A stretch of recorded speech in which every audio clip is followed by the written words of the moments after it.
We got Chris in the studio today. We out here With the uniform on, man. Yeah. As soon as I opened up my luggage, that was the first thing on top. I was like, my superhero outfit.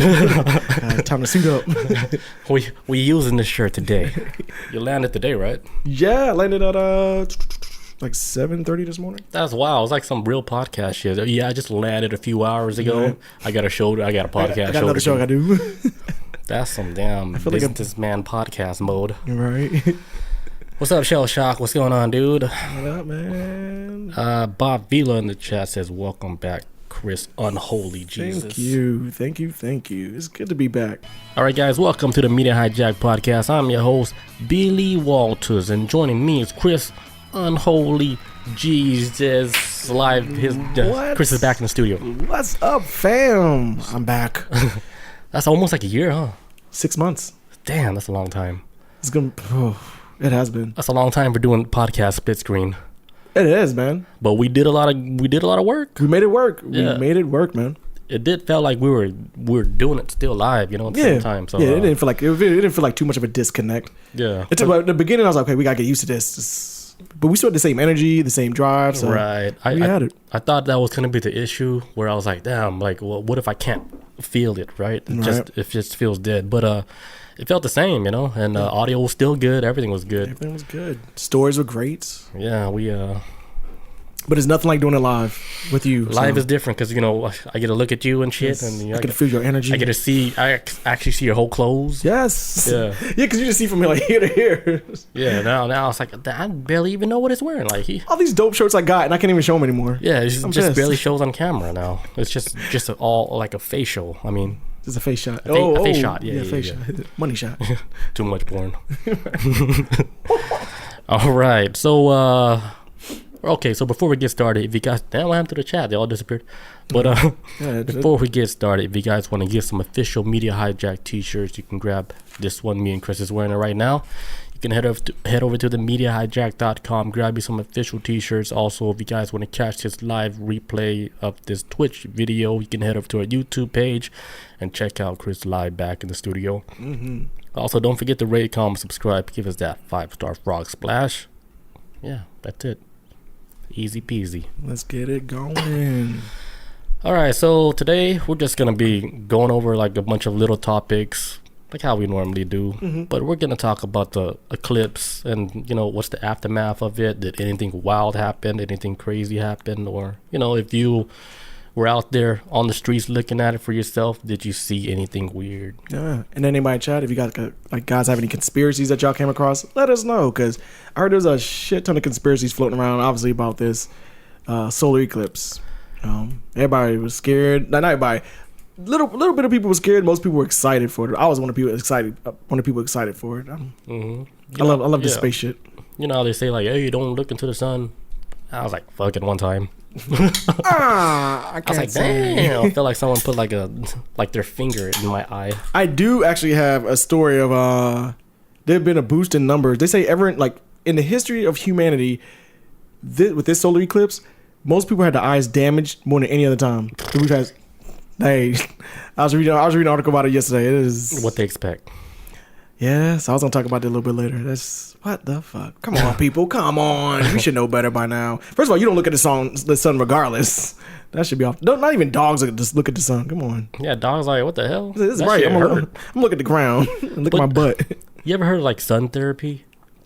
No. Where there is a therapy where people say if you look at the sun for like 5-10 minutes a day, you can get like fully recharged. What? I was like, who's throwing this shit out on the internet just to fuck with people? I was good to get like skin cancer. Yeah, then like they're just saying it on a podcast. I was like, they need to be careful what they say, because I almost looked at the sun. I'm just playing. So just saying like just go out in the sun and get recharged by it. No, like look directly at the sun. Oh man, no. So, like you don't get it blind. Just look at it. I was like, this podcast is crazy. They're trying to get some people. We're trying to get some people to read Braille later on, man. Come on. Damn, like, podcast supposed to be speaking the truth, but they're out here trying to harm people. Who sent you? I was like, who sent you, sir? Yeah, I was like, try to look at the sun for like 5 seconds. It's already crazy. I'm like this. That's how I look at the sun. Yeah, I just know it's there. There's a sun there. Yeah, I can feel it. I don't even look at it. I know you're there. It's burning the back of my neck. I know it's there. Right. All right. So, what are some stories that you came across? Let's see. So there was a huge spike in Google searches of why my eyes hurt after the eclipse. Damn. There's been a huge spike of it, and they noticed that a lot of these Google searches were happening in areas of like, I think it was like New Hampshire, Maine, around that area. Those are the ones that was getting like, and was it Vermont? I think that was the area where they was getting like the most Google searches because pretty much people in the area, some people in the area.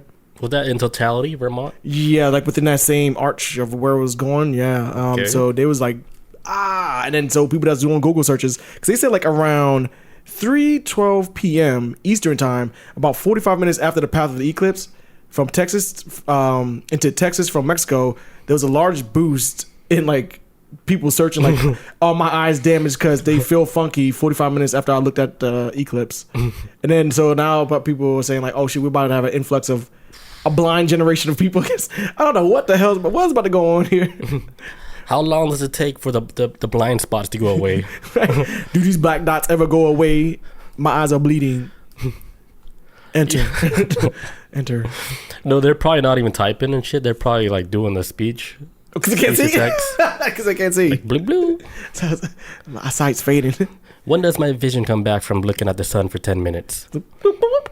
Never. Because it's irreversible. When they say like when you look at when you see the corona and then the moon and all that stuff, when it gets that little sharp of light, it's almost like a laser. It's like when people see it and they get their eyes damaged, you can actually see the crescent in their eyes too. Damn, imagine seeing the damn crescent moon your whole life. Forever. Like burn spot. That spot that you can never see it again because you want to be stupid. What? A plant? I don't know what you want to be. Well, I mean, I did look at it, but just for a quick second. I wasn't really looking at it. I'm not gonna lie. When we cause I saw the solar eclipse in Utah, St. George, Utah, beautiful spot. Me and the old gal, we went to this canyon spot, and there's like cliffs and stuff where people were setting up posts on top of these cliffs and getting ready. They were trying to be as close to the sun as possible, but we had a nice, cool spot, no trees around, all sun. And I remember I had the glasses on, and I was like, "Oh, I'm gonna do this right quick." I just did like this that quick, and that was it. I got dangerous with it. Fuck it. Yeah. I live life on the edge. So yeah. So I go. I did try it, but I didn't go like this. Okay, I'm good. No, this. Yeah, I did that shit bare. Oh yeah. So you told me you did it. I said, fuck it. One time. Bob says I saw it with the glasses. It was pretty neat. I thought you were at work. What, they gave you the glasses at work? Yeah, they was close. The solar glasses. A lot of people was like, from my understanding, it seemed like, schools were either canceled that day. A lot of schools were closed that day which is weird. Cause I think in the totality area, there were mostly schools closed. I saw a bunch of kids. We saw a bunch of kids in Utah. Like we weren't even a totality, but there's a bunch of kids in Utah that weren't even in school. So either the parents pulled them out to see it, or schools were just closed that day. I don't know. Utah's kind of weird, I guess. I'm not sure how they rock with that shit, but. I mean, shit. Like this event. I mean, it is still a rare event. Yeah. Because there was like a newspaper that was in like 1970s that I saw, and they're like the next solar eclipse 2024, and it was written in 1973 or some shit like that. Back then, you probably think, man, this world gonna be dead by then. And yeah, I was like, damn, that's still fucking here. Cool, man. That is dope. Yeah, it's like front headline news, like the next solar eclipse 2024 or 2017 or whatever. Because I remember even as a kid, we did like a science experiment in like early 90s, elementary school, where we put this welding helmet on, and then it would like put they simulated what a solar eclipse would look like with if you had like if it would happen right now, and it was really cool and everything. But I remember back then when they told like what year would be the next time we actually would see a solar eclipse in America, I was like, oh man, I'm gonna be old. Yeah, they always say that. And now here I am. Yeah. Like, oh god, like when I was a kid, they'd be like, for the next 120 years, you'll never see an event like this. I was like, damn, I missed it. Right, this is it. I'll never see it again. And then fast forward 2017, and then 2024. Like, oh, these are more common than what they be telling us. This happen all the time. And actually, they really do. From what I learned, like with solar eclipses, I did read like a while ago saying that they actually happen a lot on Earth. they mainly happen in the ocean though, or they happen in places where most people aren't living. Yeah, we want to see like it anyway. where penguins live at or shit, or polar bears. You know, ain't no human gonna. They don't care about that shit. We don't got VIP tickets, right? Bob says the kids got glasses from school. She says we did the toilet paper cardboard like a telescope style to look at the eclipse. Man, they still do that? Oh my god, I remember that. I thought it was like you take a piece of paper, you put a little pin on it, and then you look through the hole, and then that's like a way you can see it. Yeah, I thought it was like you put the film over the toilet paper roll. Yeah, I don't know about that. That sounds like you're about to burn your corona. I probably did. Look, I wear glasses for a reason. Cornea. So I do wear glasses for a reason. It might be that. Because if you think about it, like your eyes are already like a lens, right? So if you were to look directly at the sun, it's almost like you create like a miniature magnifying glass, like for your eyes. Like the sun is going absorbing all that light. Yeah. Because the way his eye is designed, it's supposed to absorb light. That's why when you see light hitting the eye, it makes it like your pupils like. Actually, no, it's the opposite. It makes it smaller so you can absorb the light in. But man, fuck that sun. Don't look into the sun, folks. But I do have. So did you like? So what did you wind up using for the solar eclipse? What do you mean? Like as far as like, did you use glasses or what would you use? I didn't use anything. Oh, that's right. You went like raw dog. I was just looking like raw dog. I was just looking just ahead of me. I was like, oh, it's getting pretty dark. There it is. All right, that's like enough. It felt like it was really cloudy. That's how it felt like. I think they say the part that you're not supposed to look at is when the sun and the moon, or the moon is completely starting to cover up the sun, and it makes that little sharp lining. That's when it's like, okay, don't look, because your shit gonna get blown out if you look too long. Yeah, I did recorded video of it happening, and then it looks like the moon is turning into mush. It's like it's on the bend. Yeah, I was like, oh, that's fucking crazy. And then you're like, oh my god, it's falling. That would have been a horror movie. Yeah, I saw like moving like a wave. I was like, whoa, that's weird. There was another story I had too. Oh yeah, so so they just had like some solar eclipse glasses that had to be recalled because it's fake. But these articles started coming out. Well, this one company called Benicky, they came out with these solar eclipse glasses, and these glasses were ineffective. And I don't think it was a fault of the company, or maybe they might have been pushing some fake shit, but I'm not sure what the issue was with the company. But the glasses were defective, and like I think an hour before the eclipse started, they were being sold on Amazon, and so Amazon had to send out these warnings an hour before the eclipse, like don't do it, people, don't. But by then the damage might have been done. Now they're gonna get sued. Man, you already know their lawsuits about to come like a fastball, man. They're about to come flying at them. And that's pretty crazy. And so they had to start putting warnings out right before the eclipse, saying like, hey, these are tips to let you know, like these. Actually, they start putting out all these, like a list of like companies saying like, don't trust these companies, or because they haven't been approved by, I think it's like called like the Solar ASS or something like that, or AAS or something like that. But some kind of science community that approves of what glasses are basically competent enough to deal with a bunch of sunlight coming in, and some didn't pass it. And they started releasing like online. What I was seeing online was that they was releasing like information and giving tips on people that had like solar eclipse glasses, saying, hey, like, if you wear the glasses and if you could still see stuff, don't wear it. Don't look at the sun with it, because the glasses that we got when we looked at it, it is completely pitch black. You can't see nothing, and the only thing you can see is the sun. Just the light, right? Just the light. That is it. And so there's like, if you can still see something, don't wear glasses. So I guess if people selling like some knockoff glasses, and there's gonna be a bunch of blind people walking around. Shit, that's so dirty. That is dirty, man. Who's gonna go to jail for this? I don't know, but it's gonna be a bunch of lawsuits. I would sue. Bob says, yeah, they had fake glasses. Their third eye is now open, wide open. Yeah, because they lost both their eyes. Yeah, right. So. Well, 2 eyes are gone. They got one open. Now they're operating on like emotion and shit. I can sense your energy. I can feel a wall right there. No, like, yeah, that co-location. Sonar. Can't see shit. Use this shit like with bats and shit. Bounce noise off trash cans. Sound just bouncing and shit. Yeah. Damn, you have to be super blind to where like, damn, I can hear sound bounce back. Catch your shit with your eyes closed. Yeah, it's like, ooh, I heard that. I felt the air move. Calculated that correctly. Proton, what you doing? You trying to take the whole mic cable out? You almost took my head off. She did that. She did that last week where she took the whole thing off my head. I was like, "Whoa, shit!" Fatality. I'm like, God damn, my killer just let you out. Feet kicking and shit, going out the room.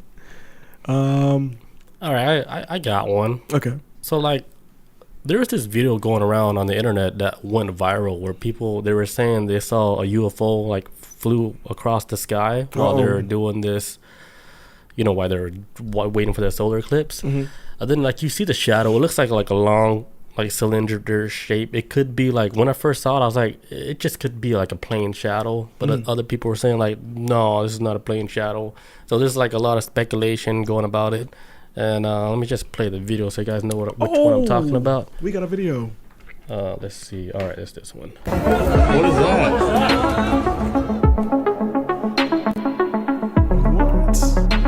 You see it? Yo, hell yeah.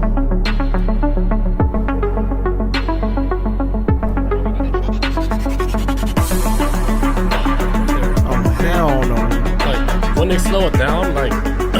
Look like a creature. If you look at it fast, it kind of looked like a plane, but then when they slowed it down like that, I was like... Saucer. It looks like a damn cigar shape, dude. So I was like, damn, that was weird. I'd have ran for my life. Well, you would think like, if it was real, like when there's like events that happen on Earth, like rare events like that, like eclipse or rockets taking off into space, like you would think there would be a lot more like UFO activity. Right. So like if that were like a legit UFO video, I wouldn't doubt it. No, not at all. I mean, honestly, what if that's the trick to finding UFOs? Creating a solar eclipse kind of like creates a silhouette of them, because even though they're invisible, what if like they still cast a shadow? Because even if you're invisible, like I've seen like a lot of Invisible Man type movies or shows or whatever, and usually you shine a light on them. Yeah, they're invisible, but they always cast a shadow.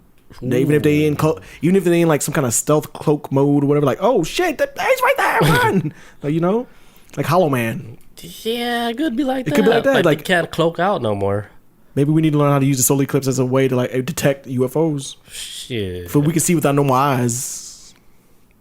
Man, the government need to stop playing, man. For real, man. Like, stop playing. Like, just fucking release all the shit. All you gotta do is talk about debt ceilings and fucking Ukraine. Like, come on, let's kind of stop playing around, man. Release all that shit. Like, release it. I think we're supposed to be chilling with them right now. Right? Imagine going to like a Starbucks and like beep boop beep. He out there. He's like working like the desk. Yeah, like. Welcome to Starbucks. Well, not working, but he's just getting coffee because he likes Americanos. His like spaceship is like sitting in a drive-through, but he can't fit, so he just got out walking in, and traffic's backed up.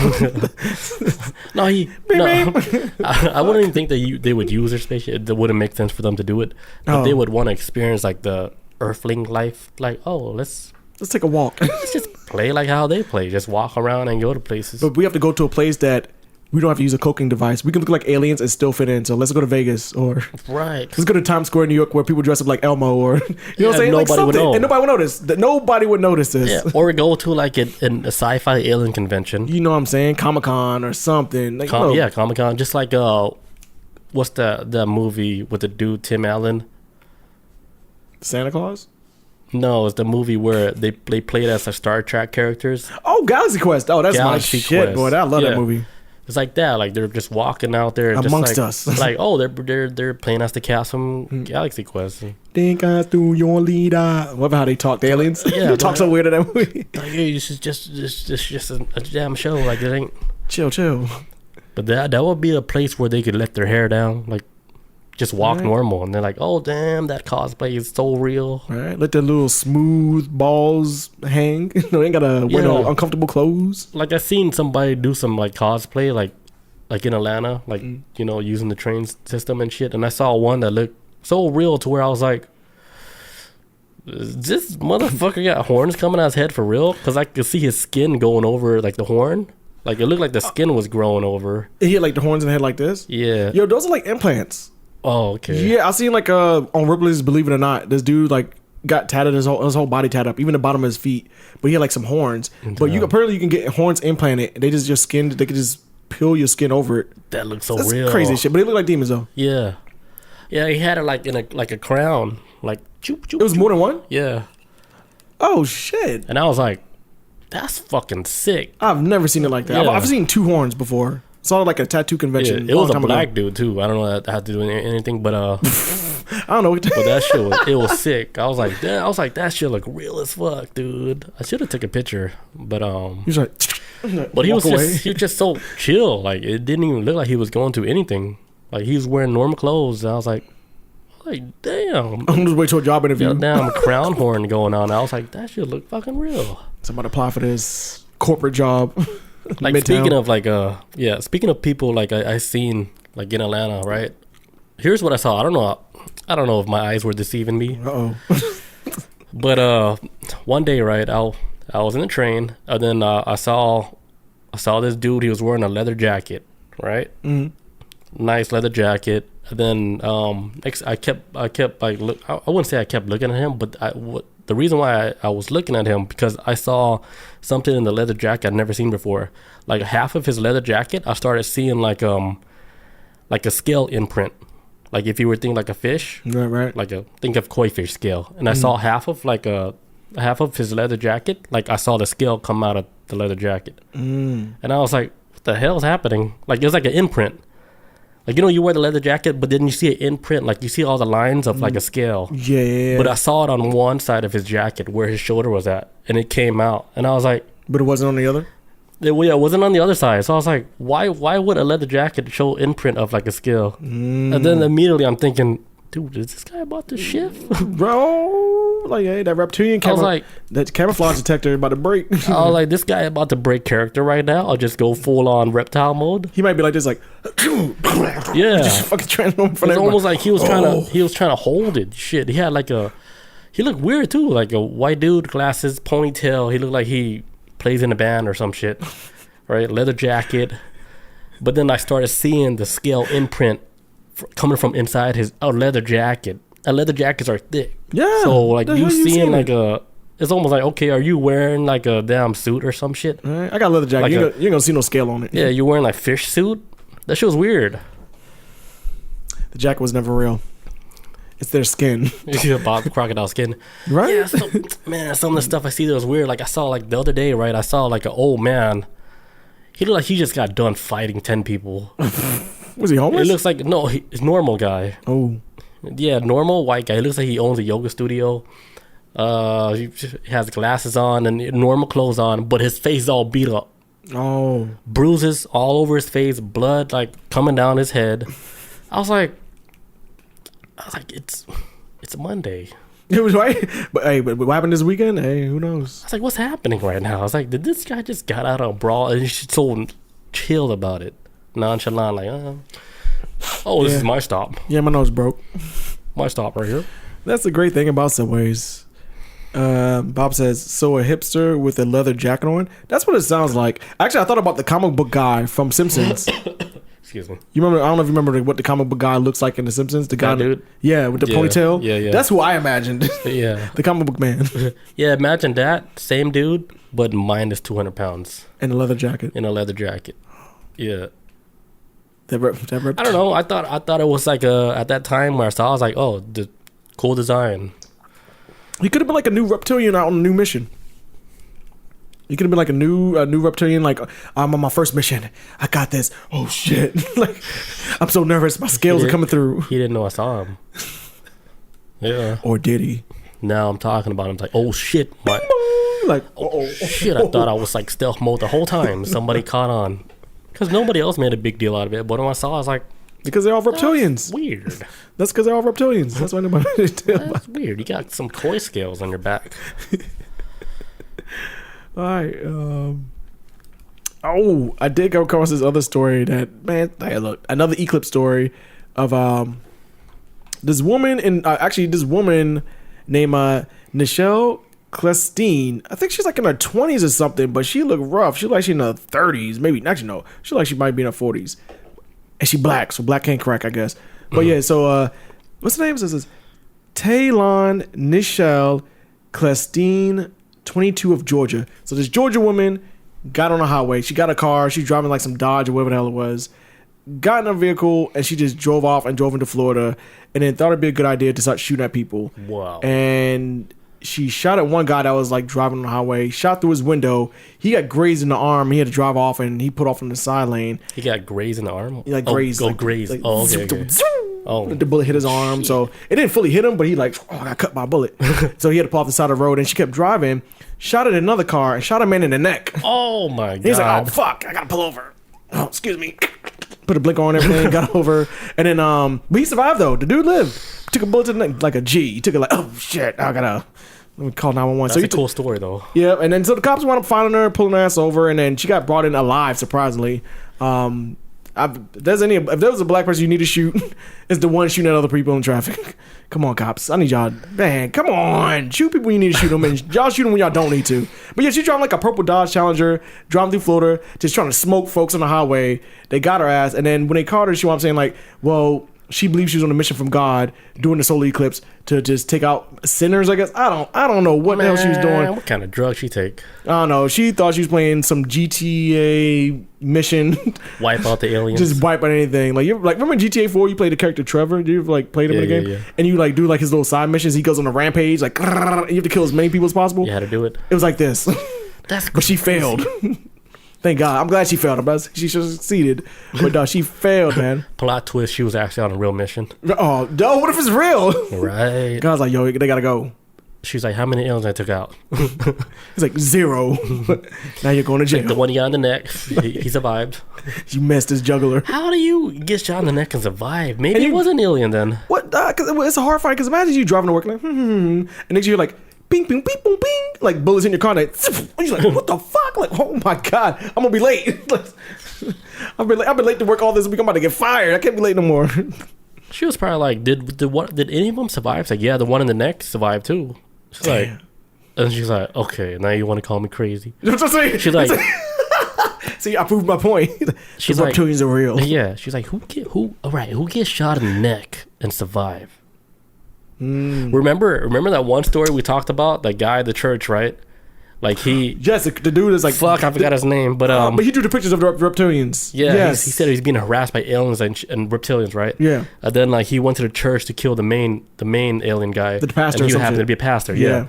Dude, he shot him like 7 times, dude, and then a couple times like in the head. And survived. And he survived. He was doing a sermon like a week later, and then I was like, what the fuck? How crazy is that? I'm glad you brought that story up. I forgot about that story. But you're right. The pastor survived it. Yeah, we talked about it. And it's true. It's a real story. It's a real true story. You guys look it up. Yeah. What the fuck is his name? Bob knows the name. We got an episode about it. Look through our catalog or whatever. Look it up. Yeah, but the dude, he was getting harassed by all these like reptilians. They drew pictures and everything. Yeah, like he I don't think he went crazy at all. And what they said, he shot up a whole church. I was like, damn. But he was all aiming just at that pastor. I think he caught him in the parking lot or something. So he did something. I thought he caught him in the parking lot or whatever. But he lit his ass up and he was like, the pastor lived. He probably still pastoring up right now. He definitely got shot over 7 times and he survived. I was like, damn, like what are you made of? Hi. Oh, it's playtime. Yeah, right. It's playtime with Proton. Tequila. Oh. Tug. I get it. I just saw it the other day. I was like, tequila. That is dope. I like that. And then the Jameson one is James Mutt, like dog Mutt. You know Mutt. James Mutt, son. That's racist. I was like, oh, that's dope. I like that. Can I play? Bob says, should have been on a bridge overpass. With the shooting? Oh, the shooting with you said the black lady from Atlanta? Yeah, she drove through from Atlanta down to Florida. So she drove into a whole other state to do this. So that's a federal crime. So because you cross state lines shooting people. Wait, so she did that on Monday? Yeah, during the eclipse. During the eclipse, just out there while everybody's trying to enjoy the eclipse. People probably driving like, oh, that's nice. Oh, shit. Look, it's on their fucking neck. Like, come on. Someone's out there just going on a rampage shooting people while people's just trying to get home or, just trying to, hey, I want to see got kids eclipse in the car. Like, hey, we're going to go see this whole eclipse. Zoom. Oh, shit. Timmy, get down. Damn. Stop moving. Pew, pew. Right in the arteries. Yeah, it was crazy, man. So yeah, they got her ass. Thank God, they got her ass off the street. But like you said, now I'm bringing more thought into this of going back to what we talking about with the other dude, with the church stuff, because he's still alive and everything. He's in jail and stuff, but he might look. This might be tied to something. We're seeing UFOs in the sky and shining. But we need to start utilizing the solar eclipse as a tool because maybe it might be exposing the supernatural. Yeah, you know what I'm saying? It might be like when the veil down. it pulls the veil down, like fully exposed. Bob's Kyle Odom. Thank you, Bob. Yes, Kyle Odom. What does that even mean? Kyle Odom, the basketball player? No, that's the name of the guy who did the shooting. Oh, that's his name. That's his name. Yes, thank you. I was in my brain. I know Kyle, but I don't know the Odom part. Odom, but you think about the basketball player, Lamar Odom. The one that likes drugs and sex. No, this is the basketball player. The basketball player with the Kardashians. But yeah, I remember Kyle. That was his name. Kyle Odom. Yes. Yeah. As soon as I saw it, I was like, "That. Thank you, Bob. Good shit. Thank you." Yeah, that story was crazy because there's so much detail in the story, like how he was saying he was a manifesto. Yeah, yes, his manifesto. We read the whole manifesto. Yeah, we read it all online. Look it up, guys. Look up our episode. We went in depth with this. And shout out to you because I didn't even know about the story till you found it. That shit was deep. You taught me some new shit about. Yeah, I remember. I sent you the whole manifesto. I was like, we gotta go over. I read it, and by the time I was at the end of it, I was never really into the whole reptilian theory. But this is the first one. I was kind of like, It just it put the little seed in my brain. Like, let's listen. Yeah, like is this possible? Yeah. You know, like shit. Because he was drawing pictures like what they look like and like how they was telling him in his dreams and like telekinesis or like telepathically talking. They raped him. Was that what happened to him? Yeah. Oh my god, I need to watch the episode again. I need to watch it again. I forgot about that. Yeah, they. I don't know if it's rape, but they said they fucked with him sexually. Oh they kept on getting him aroused and shit. He was like, I can't stop this. They kept getting me aroused, and then one thing, and like the next thing you know, like I'm in the grocery store, and they came up to me. They ran up on me on the grocery store. They're like, "Hey, we know who you are. We'll run a train on you. Choo choo. A reptilian train." Kyle's like, "Hey, what the fuck, man? Like, goddamn, I'm just trying to buy some bread." And after that, he's like, "Enough is enough." Yeah, I was like, "All right, what church you at?" Pastor so and so. Yeah, now he survived. Yeah, he survived all them. He took all them shots. For all you religious folks out there, I'm pretty sure y'all probably be like, God protected him. But was it his reptilian biology that protected him? Yeah, because look, here's the thing about Kyle Odom, right? The dude, he was in the military. Yeah, like he knows how to shoot. He knows how to shoot. Well, actually, right. So there's a lot of people in the military that don't know how to shoot, but people in the military know how to shoot better than people who aren't in the military. Right. Like at least he knows how to use. You know your way around a gun. He know enough to kill somebody. Yeah, definitely. Because the crazy thing is, like this pastor got shot in the head. I think more than one time. Right in the melon. Right? And how do you do a sermon like a week or 2 weeks later? Healing factor. I was like, God damn, you're not paralyzed, you're not handicapped. Like either that or to replace it with another reptilian. Either way, the shit smells funky. You know what I saw? What? When he got shot, right? He did some Terminator shit where he got shot and then the bullets just came out his head. Yeah. The T-1000? Yeah. Bob says, I still got the page on one of my web pages. Oh, from the with Kyle Odom, because that shit was crazy. That was crazy shit, man. That was the story that kind of made me had me like, all right, I'm listening. The crazy thing is, like that story is not a story that a lot of people talk about. No, nobody other than us. There's only one other podcast where they talked about it, but this is one of the stories where it's got shoved down on the bottom file. Actually, no, I never heard about it. I'm trying to think of my brain. Yeah. I'm trying to go through my brain files. Like, did I hear this on a podcast before you talked about it or anything? I'm like, nah. The first time I heard about it was from you, I think. Maybe. I'm pretty sure it was. Yeah, and I heard it from another podcast, but besides that podcast, nobody ever talked about it. Like the two of us. Yeah, it's just us two. Us and another podcast.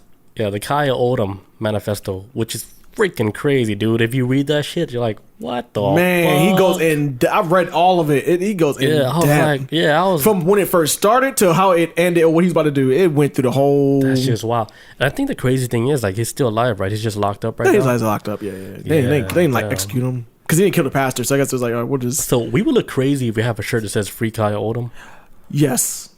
Like, this dude shot up a church. It might make us a target. Like, hey, did you read the manifesto?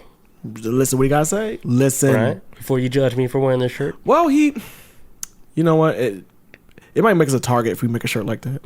It might put the reptilians on our asses. Yeah, the reptilians like, I thought we closed this chapter. Like, they know this? They know who Kyle is? There was only 2 podcasts? Yeah, they're like, who brought this shit back up? Oh, that scared me. Because it sounded different from the mic. And they kind of threw me out. I looked at the door, I was like, who coming in? Damn, Proton, she out here. And now she tired. She's like, I'm done. But damn, man, We went from Eclipse back to like Kyle Odom. It's all tied, man. It's all tied to one thing. But this woman is running around shooting folks, and then also maybe she might be seeing reptilians. I'm gonna try to keep up with this story because I want to see what she's gonna say on her trial, or what her defense is gonna be on why she did what she did. And I'm pretty sure her attorneys are gonna be like, well, she has a history of like psychological issues and da-da, and she sees things. I'm like, what's she seeing? Sometimes she sees reptiles. I'm like, ha ha. Aha, defense attorney. There we go. That's what I was waiting for. Yeah, but when they talk like that, right? When they say stuff like that, like they almost get the clear from doing like real jail time, and then they just put them in like a crazy place. Psychiatric place, right? Where they're like, all right, you'll just do a few months here. There's actually worse. I heard like there was a story I heard a long time ago. It's like this guy who committed like some murders or whatever, and then he went to trial, and in order for him to beat the charges, he was like, well, I'm crazy, and he actually wound up getting sent to an insane asylum over going to jail. But then but he wasn't crazy though. So when we went to the insane asylum, he was actually trying to get out. Said like, look, I'm not crazy. I did it. I was in my right mind, because they was pumping him with drugs. Yep. They was putting him through like some like shock therapy. So oh my God, they made him crazy to the point where he became very crazy, just like the rest of the inmates. And he never got out the insane asylum. That's usually what happens. Right? Trying to fake it, and you get stuck in that shit. Yeah, but then you start taking their medication that they give you. Drug you up, boy. Dude, that would send your brain into a whole nother level, dude. Make you wish you was in prison. People, that's a huge misconception that people think that, I'm gonna go to the crazy house, it's gonna be lenient, it's not gonna be like jail where I can get butt fucked.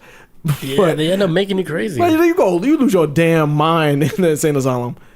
I mean, because how else they get funding, right? Like, do you guys really got crazy people? Like, yeah, look at this shit. Look at this. Look how nuts they are. Give us more money. You got to prove their point that they are crazy. Then they're like, yeah, we're going to drug them up more, make them more crazy. In fact, we'll give you more medication. And then, like, a lot of those people, like, let's say, like, half of them are speaking the truth and shit, talking about everything that's going on. But, like, how are we going to trust you? You're in the loony bin right now. Right.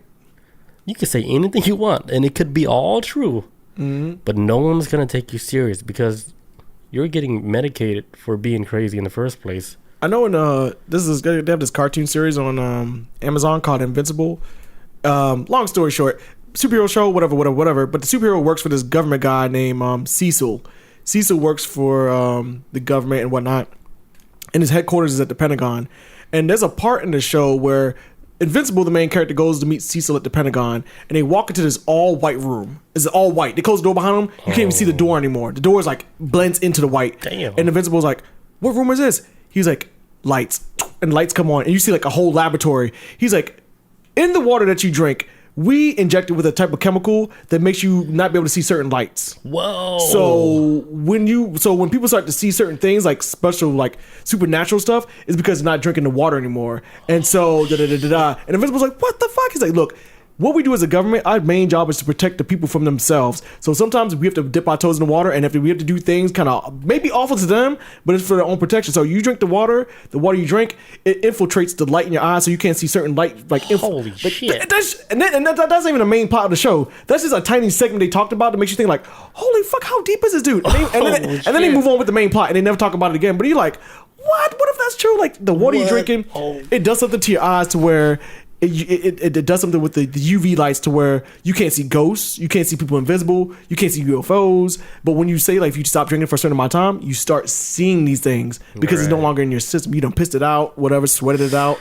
Dude, that's fucking crazy. Crazy as hell. But what if one of the things these people stop drinking the water, Yeah, I always thought about that, right? Like the food that we're eating, the water we're drinking, like maybe that has an effect to block our like true like clouds it out, yeah, like where the stuff we're supposed to see, we can't see it no more because we're being like polluted. Our brain is being like polluted where we block off like a whole lot of shit, like, even energies. Yeah. Then when you said the whole thing with the whole lights thing, I was like, damn, that makes sense, man. Yeah, the water effects, because you need water in your eyes to like blink and keep it moisturized. So you need water in your body to do it. And it's kind of like this roundabout way, like, hey, let's put something in the water so we can have like let's say like this house across the street looks like a house, but in reality, it's actually like a skyscraper. So Bob says, "Whoa, backtrack. I had to work." She says, "Repeat, please." Oh, tell her about the whole light thing. Okay, whole story. So there's a show on Netflix, and it's an animated cartoon show.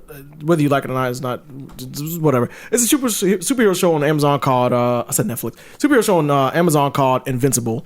it's a superhero show about this teenage guy that becomes a superhero, whatever. But he starts working for the government to get some employment, and this guy he works for is this government spook named Cecil Stedman. Cecil Stedman works for the United States government, and his base is at the Pentagon. When Invincible first shows up to the Pentagon to meet him, or whatever the case was, he goes there and they walk into this all-white room. I'm good. Yo, you good? Yeah. They walk into this all-white room. Like, they walk in, like, the room is so all-white. When Cecil and Invincible walk into this all-white room, they close the door behind them. The door, like, blends into the whiteness. And then Invincible's like, this super strong, powerful superhero who's like, why can't I see anything? He's like, well, because... He's like, why can't I see anything? Why is everything all white? Cecil's like, lights. And they turn on a different type of light. And it shows, like, all these scientists working on, like, trying to build an army of, like, these zombie robots, like, to, like, become like, they got all types of shit going on in his laboratory. And he's like, lights. And it comes back on and everything goes back to all white again. And then so he explains to Invincible's like, look, we've put something in the water to basically, when you ingest it, it does something to everyone's eyesight. It basically, like, it filters out certain light, like, spectrums to where you can't see things that are invisible or ghosts or anything supernatural. Like, anything that we want to do, we kind of just control the light, because light is literally what you need to see. So if we can control what you can see with light, we can cut off certain spectrums of things that you can't see.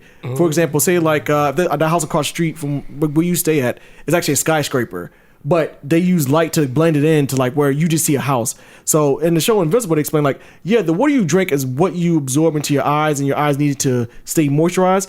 That water in your system is actually keeping you from seeing certain things that we don't want you to see. And we're only doing this because the way Cecil thinks, because Cecil, as hardcore as he is, and he does some things kind of like, man, that's awful.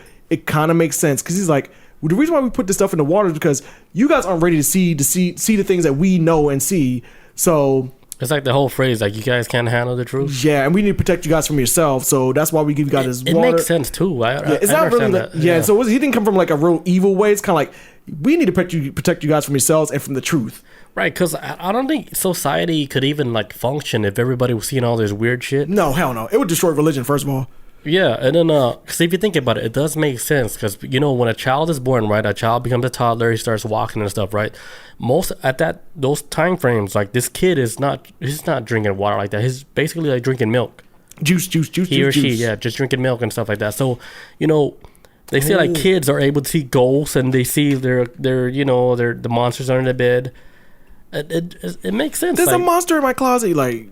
Okay, like, go to bed, Timmy. Yeah, and the adult can't see it, of course, because it's already been tainted with whatever water system that we've been drinking on. Because I thought about this, right? Like, even if water is going to, like, a filter system, like, does it really filter out everything to where you're getting, like, a pure water source? What if it only filters out what they want to filter out? Like, maybe things that could kill us, but the things they want to seep through it, maybe it's like, okay, well, we do this chemical compound that kind of makes people... It still seeps through. Like, yeah. we have a chemical compound in the water that it allows people to be blind on a specific light spectrum, but no, it's not going to kill them, though. You know what I'm saying? So it's that whole fucking fluoride conspiracy, and that's exactly what they was trying to play with. Like, because if you watch the show Invincible, I think the best part of Invincible is when he talked to Cecil, because every now and again you start to find out, like, he has a teleporting device in the show. We teleports, it pops up everywhere, and he talks about, like, you know how much this costs taxpayers? Every time I use this, is $5 billion. Damn.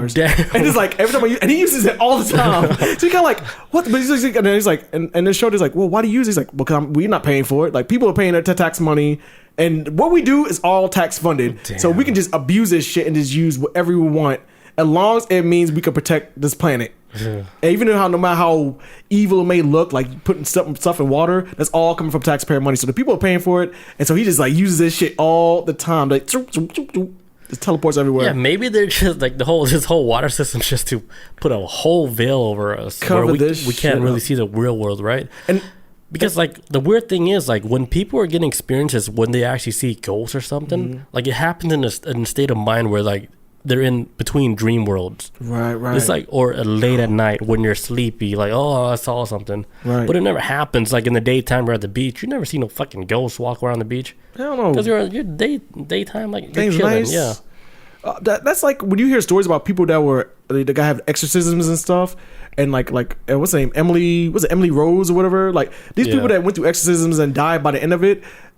usually when I try to read stuff about this, like these failed exorcisms, like, oh well, they was possessed by a demon or the devil, and they died because the body was exhausted. The first thing they always say is they were dehydrated. Yeah. So I'm like, so what were they seeing? You know what I'm saying? Shit. Maybe they. The whole shit is coming together. They weren't drinking the water. She was the dude. Maybe they weren't possessed. Maybe they were seeing shit. Not drinking water no more. No, beer for life. Until you see all these ghosts in the house, like, fuck it. Where's the water at? Hurry up, give me some water. Please. I can't feel better. Like, there's too much in there. Now I know what the noises are. Bob says EPA just put a disclaimer about forever chemicals and how much it is okay to ingest. That's crazy. See, because a lot of I didn't even know that, but I look. Yeah, a lot of these forever chemicals is in like our detergents, stuff that washes our clothes, stuff that has like strong smell. Like for example, Gain. Like they've been put on the map for having like forever chemicals, where that shit is forever. For a whole lifetime, it'll still be there, It's like, but it smells good though. But it smells great. I'm not gonna lie, I can't even lie about that. But yeah, like how healthy is it? But the crazy thing is how Bob was saying in the chat how they're saying it's okay to ingest, which no, don't do it.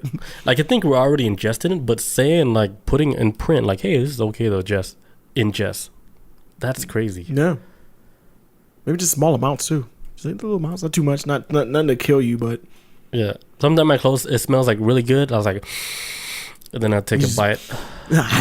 Like damn. Forever chemicals. Forever in me. Take a bite out of that Gain clothing. Oh, so Bob says the drinking water. They just came out with it. They came out with a drinking water? Oh man. What is, you know what? I don't blame these people for doing this to us. I blame us as people for not being on a bumper about it.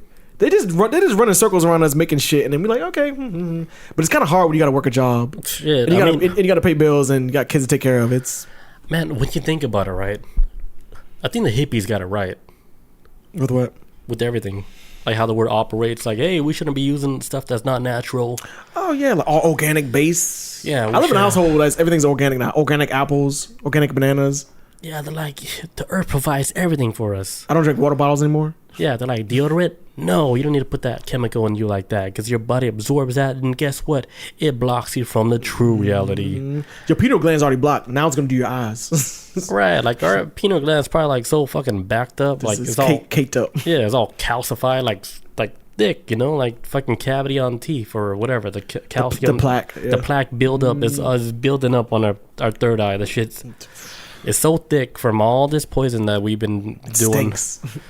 Yeah, we can't see shit at all. And now they're trying to make it even more like, hey, now they're trying to take out your real vision. Yeah, and then when you take a psychedelic, right, and then you go into a deep trip, it's so painful. Like the center of my forehead will be so painful because you feel it. Yeah, I feel it. I was like, it's a lot of pressure. It's almost like they're trying to massage all that plaque out. That's how I feel. Trying to push it out that one. Yeah, and then they're trying to flush it out of my body. You ever see people like on like get like massages? At least I like on YouTube or whatever. Like people get massages and like they trying to push it like at one point to push all that fatigue or toxin out. They always condense it in one spot and like kind of like push it out. So it's kind of like that. To try to isolate it, then isolate it and pull it out. Oh yeah, dude. You know what's crazy? Okay, before I read the chat, you know what's crazy? Like this dude, right? He did like a psychedelic trip, like a really deep psychedelic trip where they had this old lady on him trying to get all the dark energy out from him, right? So like this lady was massaging like a point like in his body, like during his like psychedelic trip, and she was like massaging it out to like a certain location like in his neck, right? And then she put his mouth on his neck like she's about to do a hickey and shit, and she sucked out like all this black shit that came out of his neck. And she spit it out, and then you looked at it. I was like, "What the fuck was all that?" Yeah, and then because this is just like in Peru, it's in a jungle, right? There's like there's no gains for them to pull out this fucking. It wasn't no magic shit. Like when I saw that happening, when the old lady pulled that shit out of his neck, I was like, "What the fuck?" Like a venom bite, like yeah, like she pulled something out, and she pulled like some dark, like a dark gelatin, and then she spit it out in the bowl, and she was like, "Here's all that dark energy that was in your body." How do you feel? He's like, I don't want to kill myself now. That shit was crazy, dude. I felt the whole thing. I was like, oh shit. I might need to go see her. My body been acting up lately. My shit been breaking down. Shit been hurting. I might need to go see her. Yeah, shit. I thought about that too. I was like, shit, they do that out here? Hey, don't suck on me though. Might be some scam out here though. They pull some shit out. All right, that's $1,000. Like, no. What the fuck? The fuck? What's that black shit? Yeah, I'll be right back. I left my card in my car and just run the fuck out. It's like black jello.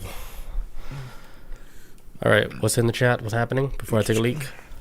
Treeg90 says, we even use natural deodorant.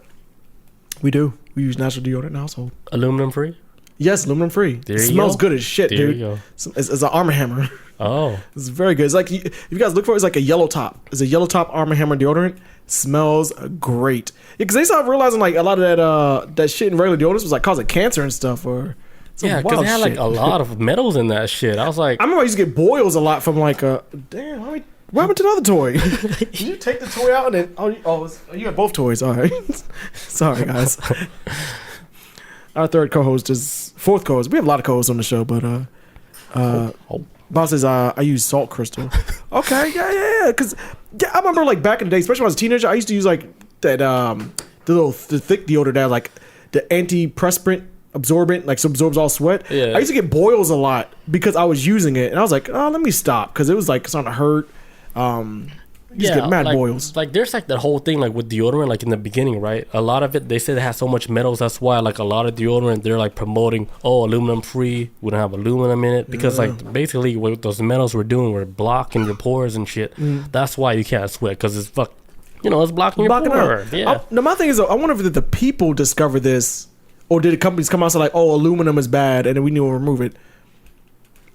I'm very curious about that. If like just regular folks are like, hey man, aluminum is bad. Companies take it out, and then they made this adjustment, or I don't know. Yeah, it almost made me like wanted to stop using deodorant, but then like after a day, I was like, no. Yeah, use Arm & Hammer. That's the one we use. We use Arm & Hammer. No, none of that shit. And it smells good as hell. It smells very good. It smells almost natural. Damn. Very good. I used to use Old Spice's deodorant. That's why I started getting boils. Because, I don't know. Old Spice smells good on certain things, but don't use that deodorant. Damn, I still use Old Spice. But I use like the Fiji one that's aluminum free. Okay, so they're doing aluminum free too? Yeah. See, everybody jumping on it. Okay, I was like using this back in the day, like as far as like high school, like using Old Spice deodorant, and I was getting boils. So maybe that might have been aluminum in it. That might have been doing it. Yeah, the old one has aluminum. Yeah, but I haven't used that shit like that. Bob says, go the crystal route. Smells like nothing.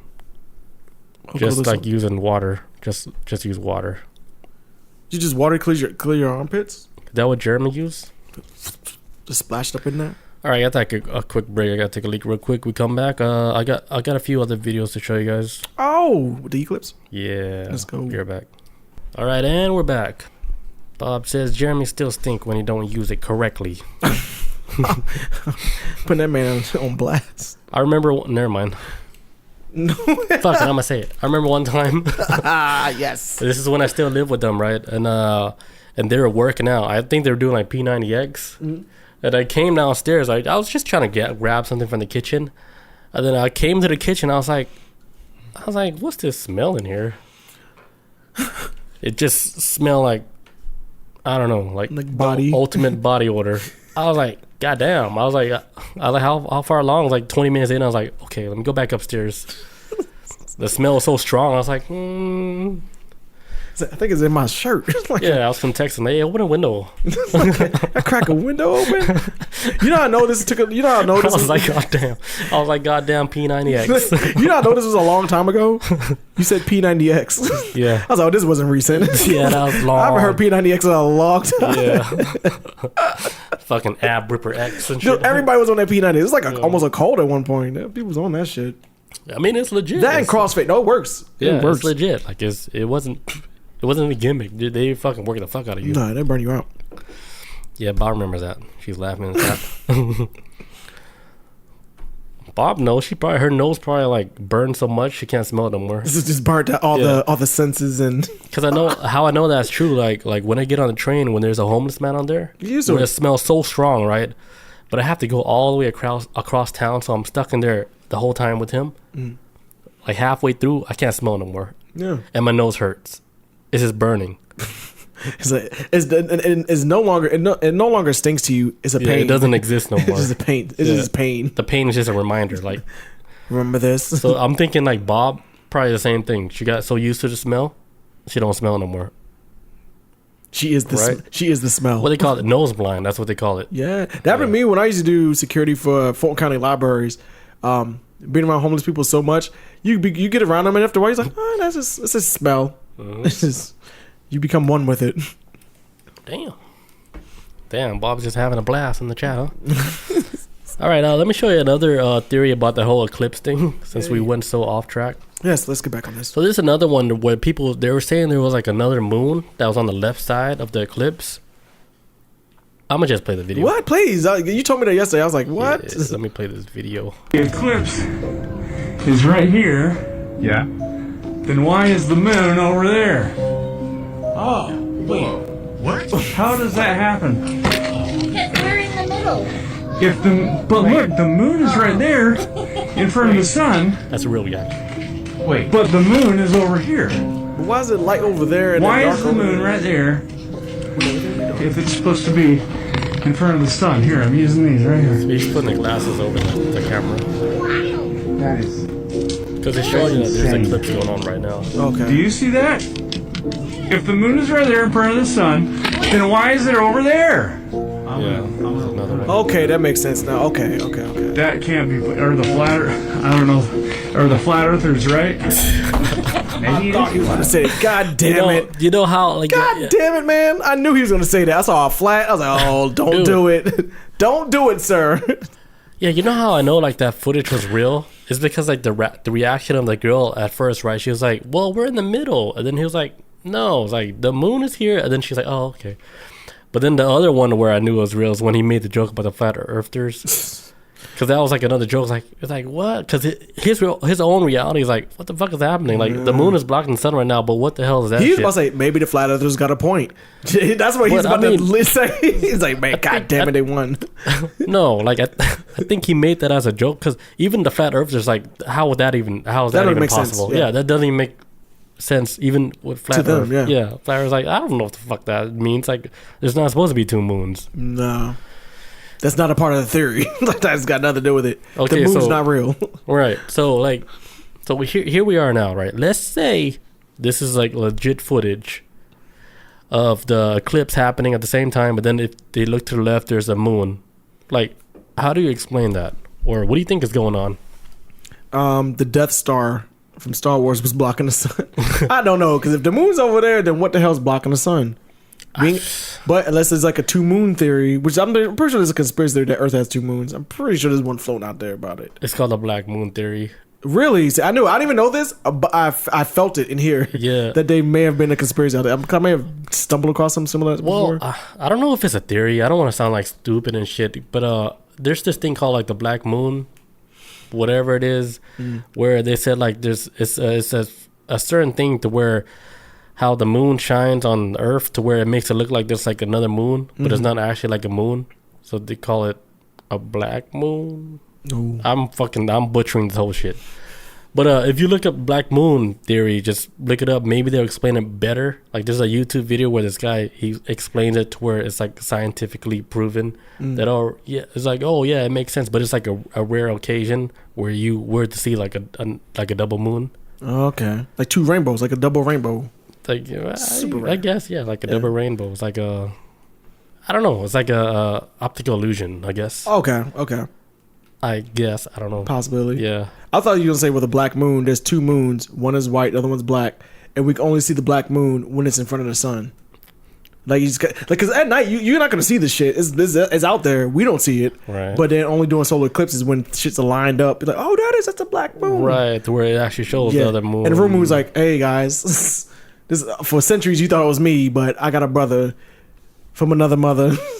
He black. Like, he just chilling. He's my shadow. Right. Damn. I don't know, man. Because everything is weird when you start looking at things through a lens. Mm-hmm. Right? Stuff that makes sense, man.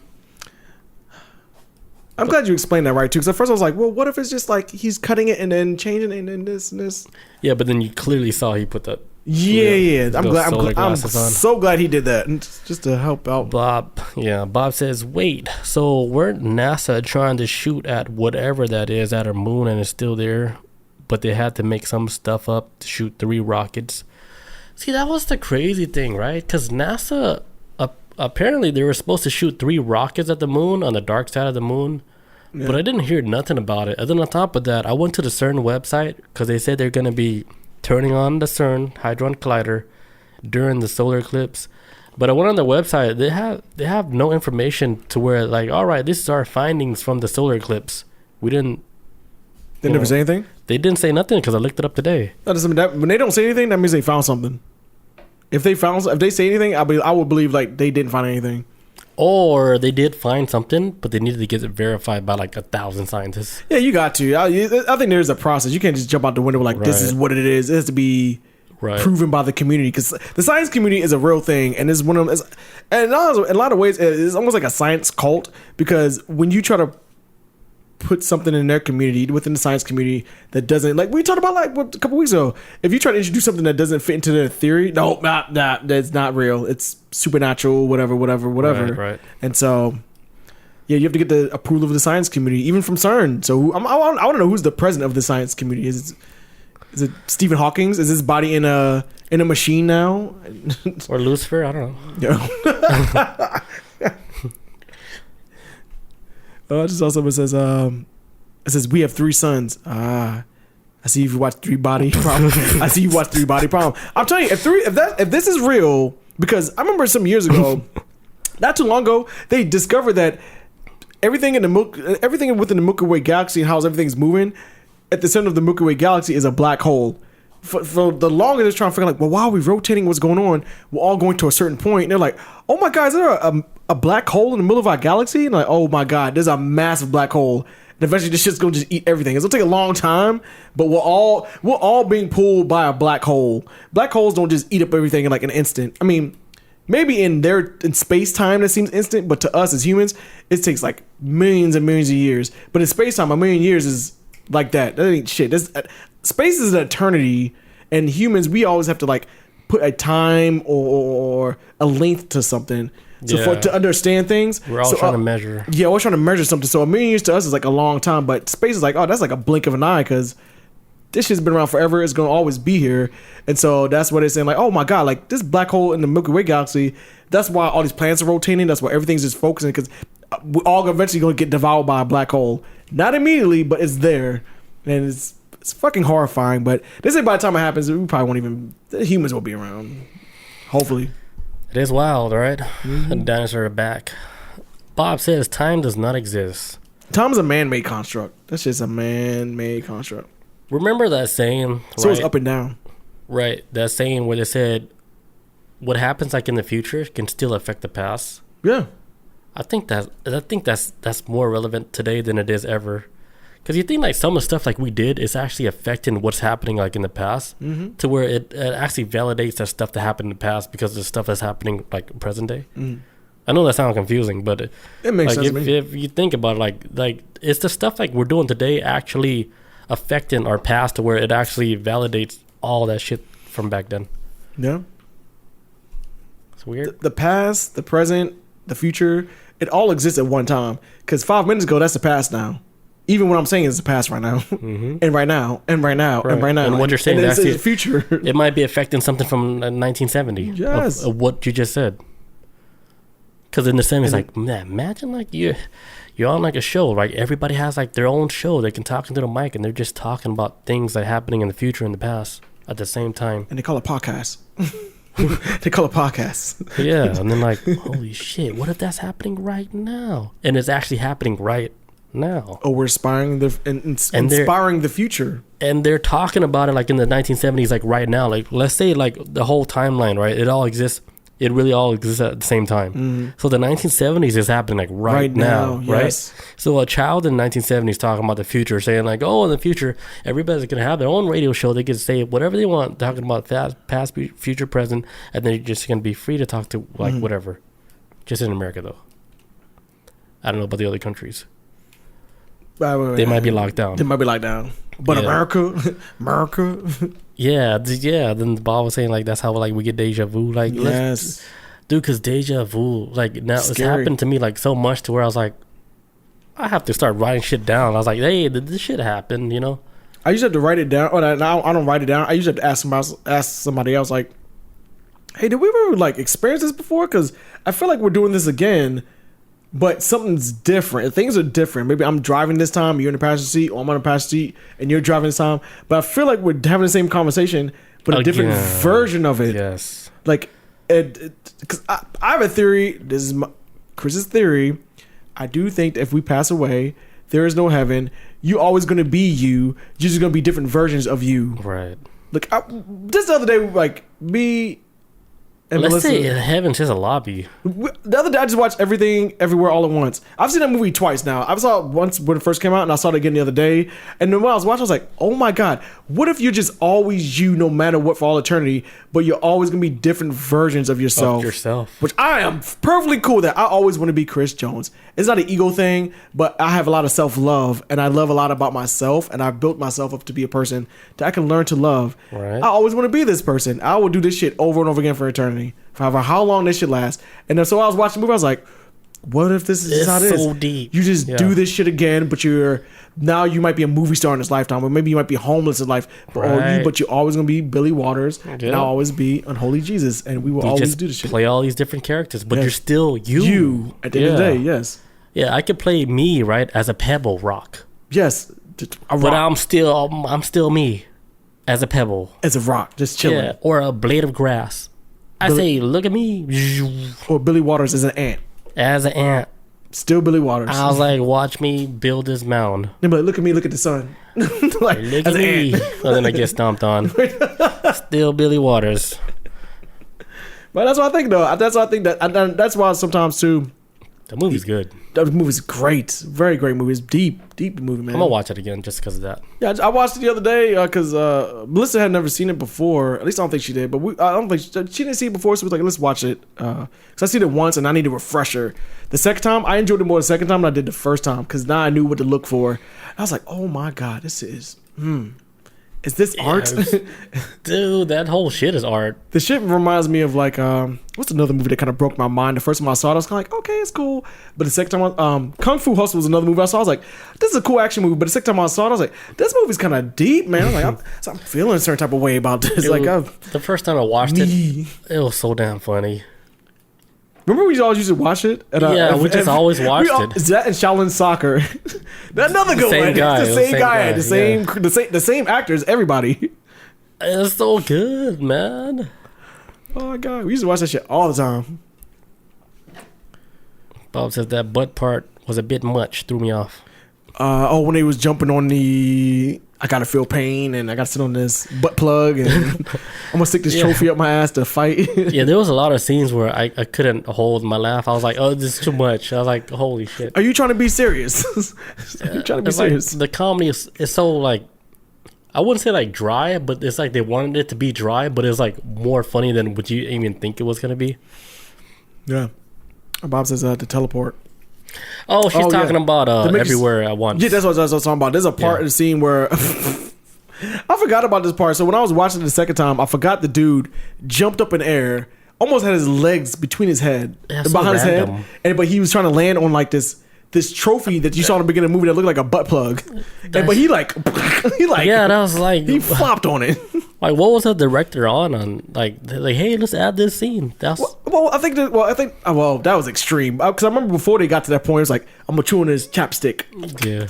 Like, do uncomfortable things, eat boogers or something, eat gum from beneath the desk to make you like cringe, and then I could jump to a whole nother reality. Oh, the damn butt plug scene. The butt plug is like the most maximum effective. Wild, dude. And then you fight with it hanging out. Yeah, I was like, man, give everybody awards for that. Great movie, man. I do think the daughter was robbed. She was nominated for... I think she should have got like nominated for some shit. She was nominated, but she lost to the Jamie Lee Curtis, the white lady in the movie that was the IRS agent. What? She beat the daughter in the movie. I forget her name, but she was the villain too. Yeah, she beat her in the movie, and then I was like, what the fuck? I was like... She played so many different characters. The daughter was more of a main character than she was. Like, nothing against Jamie Lee Curtis. I think she's a great actress, but I can say great. I think she's a good actress. But she's never been like Oscar worthy type actress. She's been around for a long time and done a lot of movies. She's a legend, but she's never been Oscar worthy. But she wound up beating out the daughter. That's crazy. I was like, what the fuck? I was like, I get it. I feel like they gave it to her out of like sympathy. Like, okay, well, if you're not gonna get it now, you'll never get an Oscar. So here's your Oscar. I think she got it because she was in the club. Some people say because she was white. I don't know.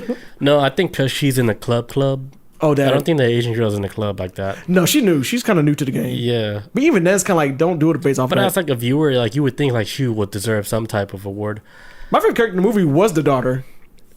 She killed that role. She killed the role. Man. I was empathetic to us. I'm like, I feel your pain, but please don't wipe out the whole goddamn multiverse. Like we all gotta live in this shit. Yeah, like you could feel like, oh, she's a bad guy. Like, oh, she's the bad guy. She's bad, but like some of the best villains are the ones you kind of like. I get where they're coming from. Like, I understand their pain and why they're hurting. That's how I felt with the daughter. And I was like, I get it. We all come from families where you got the old generation parents who are trying to imply or implement implement these old school stuff on the younger generation. It's kind of like, no, this is not how it is anymore. Get off my back. Right. It causes a rift between the parent and the child relationship. And one was so extreme where in one multiverse, the daughter was being put in this program to travel throughout the multiverse, and she didn't want to do it, and her parents pushed her to do it, and she lost her mind when she saw all of reality. She saw all of reality, it all came back to her at once, and she saw everything, everywhere, all at once. And the dog was like, everybody gotta die. This shit's awful. and then she just went on a fucking multiverse killing spree. Yeah, she's like, fuck it. I seen it all play out. Yeah, she was like a nihilist. She's like, oh, none of this matters. That's why I built this bagel. This bagel is gonna be my weapon to destroy everybody.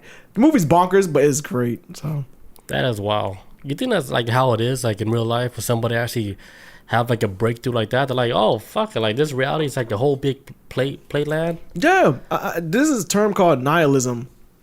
It basically means when somebody, because you got like people who are religious, then you have atheists, then you have agnostic, and then you have like nihilism. Nihilism is the one where, and in my opinion, it's probably the most dangerous thought process, because when you're a nihilist, you don't believe in anything. So you're not you don't feel like you need to be happy about anything. You're not optimistic about something. You're not even pessimistic about anything. You just don't care. And it's kind of like, I don't care if this shit gets wiped out. I'm not gonna get mad. I'm not gonna be happy. I'm gonna just, none of this matters. When you start believing like none of this shit matters, that's scary. Yeah, that is scary. Because you're not showing any emotions to anything. You're not like leaning in any direction. You're like, well, fuck all this. That means you're ready either to check out and take some people with you, or just go out yourself, or take people with you. Take a lot of people with you. Take a lot of people. Maybe the multiverse. That's how she was. Right. Damn. Movie's deep, man. I loved it. I loved it more the second time I watched it. I was like, this shit is... Nothing is real no more. And people like that, man. People get like that. Your Bob says a supporting actress. Yeah, she's the daughter lost to supporting actress role to Jamie Lee Curtis. I don't agree with that. All right, I got another video on this eclipse.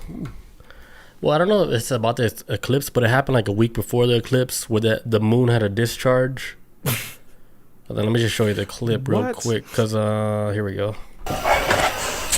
So the friends told him to grab his camera because they said the moon, it was changing colors from like green to red. So he took out his fucking Nikon 69 zoom. I don't know, fuck this strong ass Nikon. And he put it at the moon, and then this is what happened. And just listen to the reaction. Yeah, this happened April 2nd. What? Look at that. What? You gonna recharge? What was that? That was crazy, right? Wait, did it come towards the moon or go out from the moon? Let's play it one more time. I don't know. I wish he had zoomed out when it happened. It was like a whole, like something like wrap the moon with like some type of discharge. Like it got zapped or something.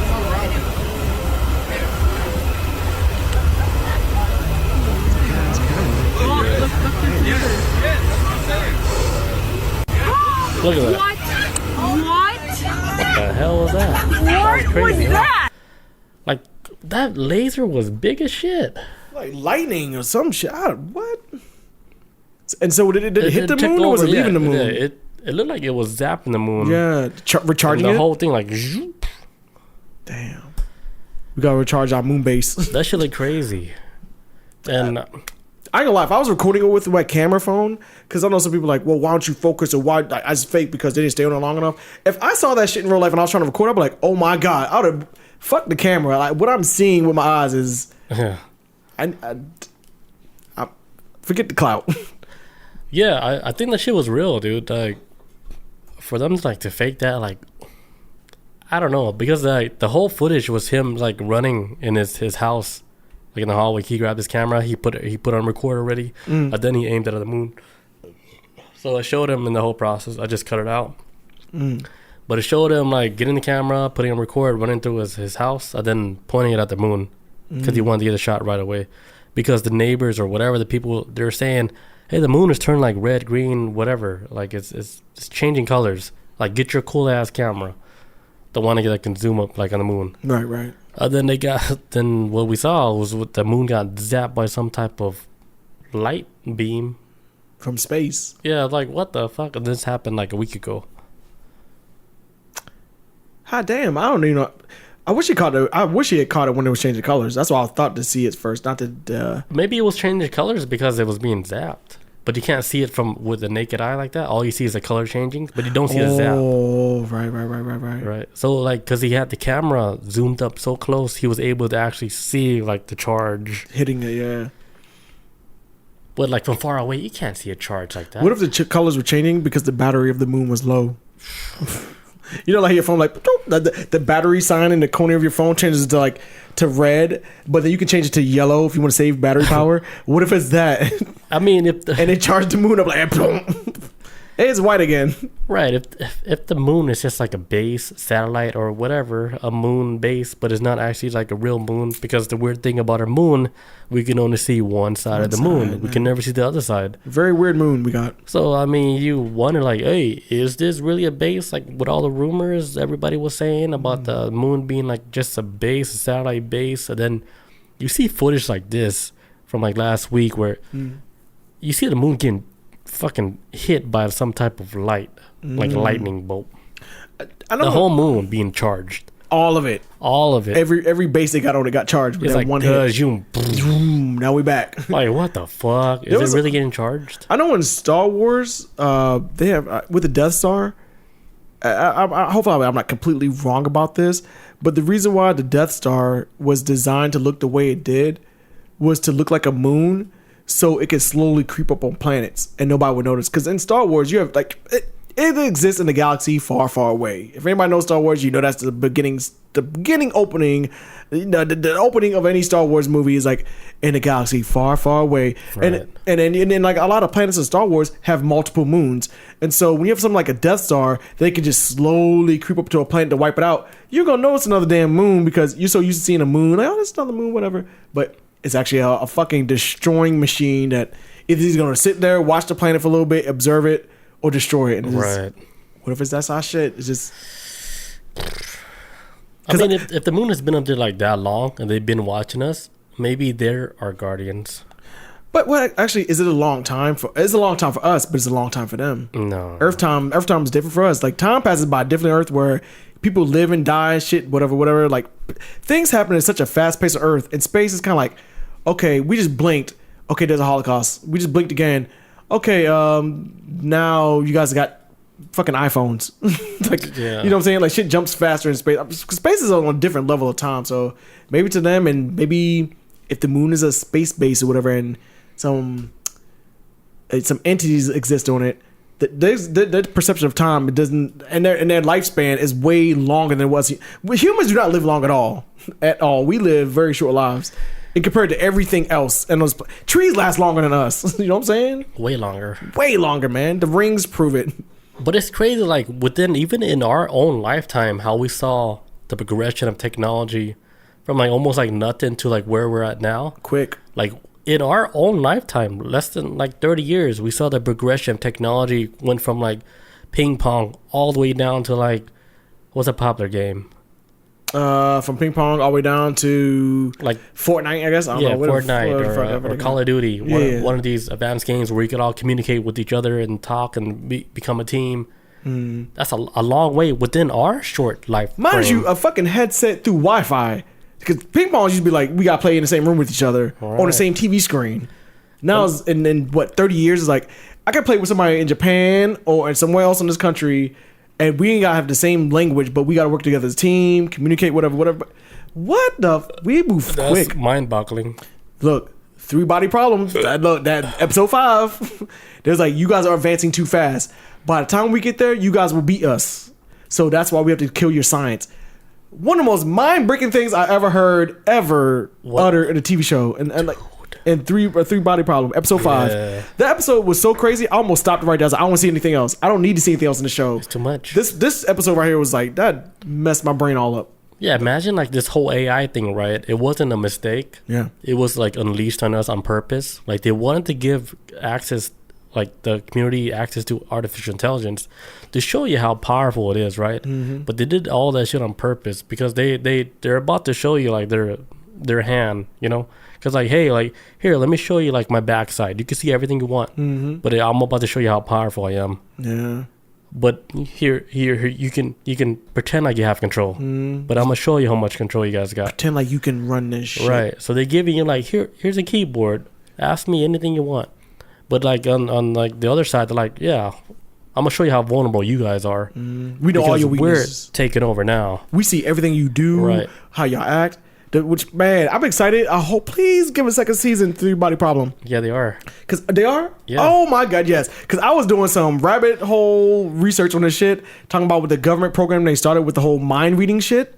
Yeah. It's like, hey, we can't talk anymore because all the aliens are these alien races are watching us. And they're watching us right now. They're watching us right now talk about it. We have to communicate. We're creating a program, and we're letting them know we're creating a program of telepathic agents. They're going to design a device to defeat them or whatever. But you have to be a part. That shit is bonk, man. Great show. Great show. You want to know the loophole? What's that? And I think AI, they know it too. They're listening right now. But here's the loophole where we have the advantage. You know how we communicate now, right? Where when you look at a meme, right? Somebody makes a meme that's like a strong meme, but it only resonate with you like if you were born in a certain generation. Yeah, you feel it, yeah. And they make that certain type of meme. AI can't distinguish that yet. Nah, not yet. But this is still like where we have our foothold to where, okay, we can control like some of our society shit. So it's because like, yeah, we can use memes as our way of communication now. Because they won't get it. Because they won't get it. Because we can't just type shit out. I'd be like, oh, yeah, we're on to you. We know everything. The way I start understanding how AI works now is kind of like they don't understand literal things. Like when they're very literal about, like AI is very literal about what it understands and don't, like maybe jokes it doesn't get. Yeah, it's like face value. Yeah, stuff. face value. Like you ever, like with Guardians of the Galaxy, like Drax, where like the green dude, like Batista in Guardians of the Galaxy. When I think about AI, I think about Drax because we said like, what's a joke that you would say to somebody like, hey, like, say a joke that you would say to somebody saying like, hey, you would lose your head off your shoulders if you, because you forget so many things, you would lose your head off your shoulders, if you would. Right. They would take that as a literal thing, like, oh, you lost your head off your shoulders, like how Drax was. He took everything literally, even though he's not an idiot.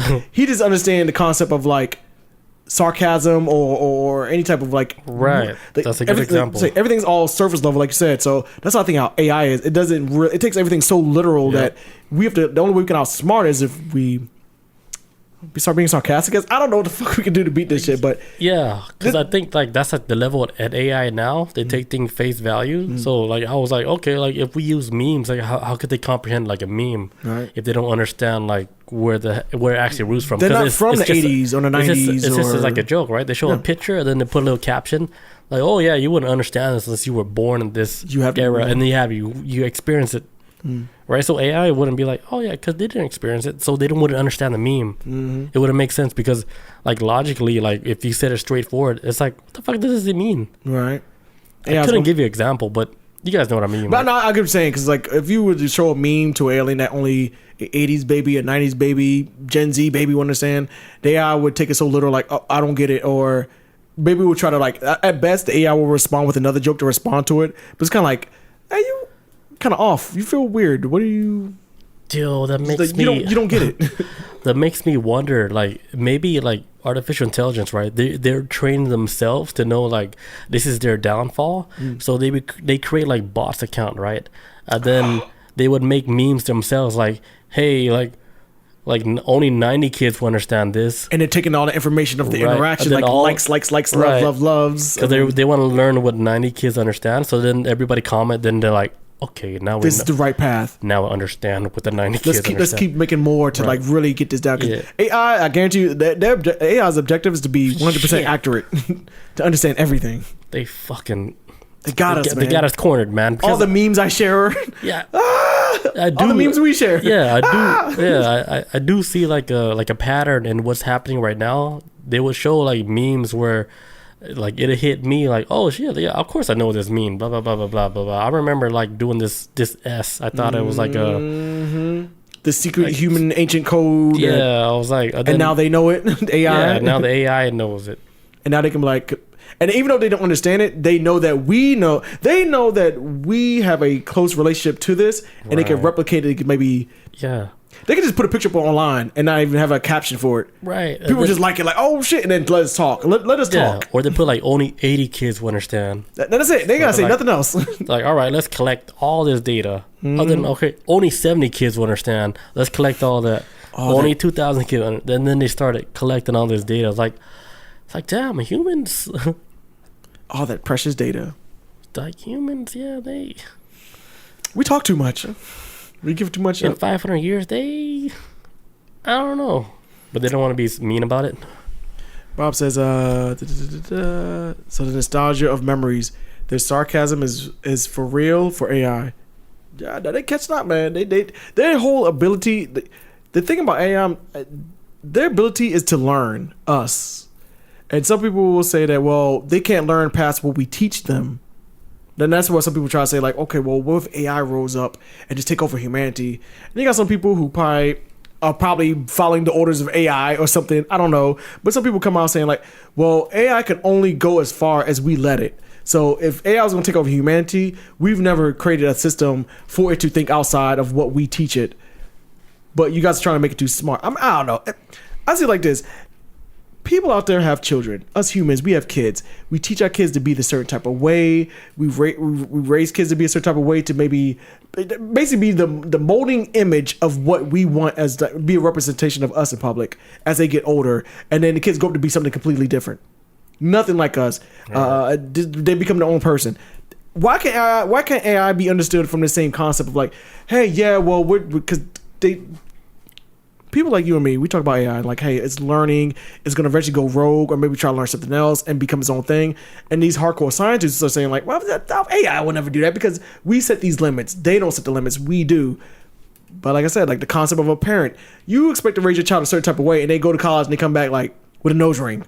Right. Or they buy, or you know what I'm saying, or something, they experiment with things. The same thing. And this could be the same concept with AI. It's like, why do you think this shit's gonna be what you created when you teach it to learn? Because that's the job. The job is to learn, not to listen to you. Yeah, you can't put AI in a damn cube. You know what I'm saying? It's gonna break this. It's gonna break the walls down like walls of Jericho. And break the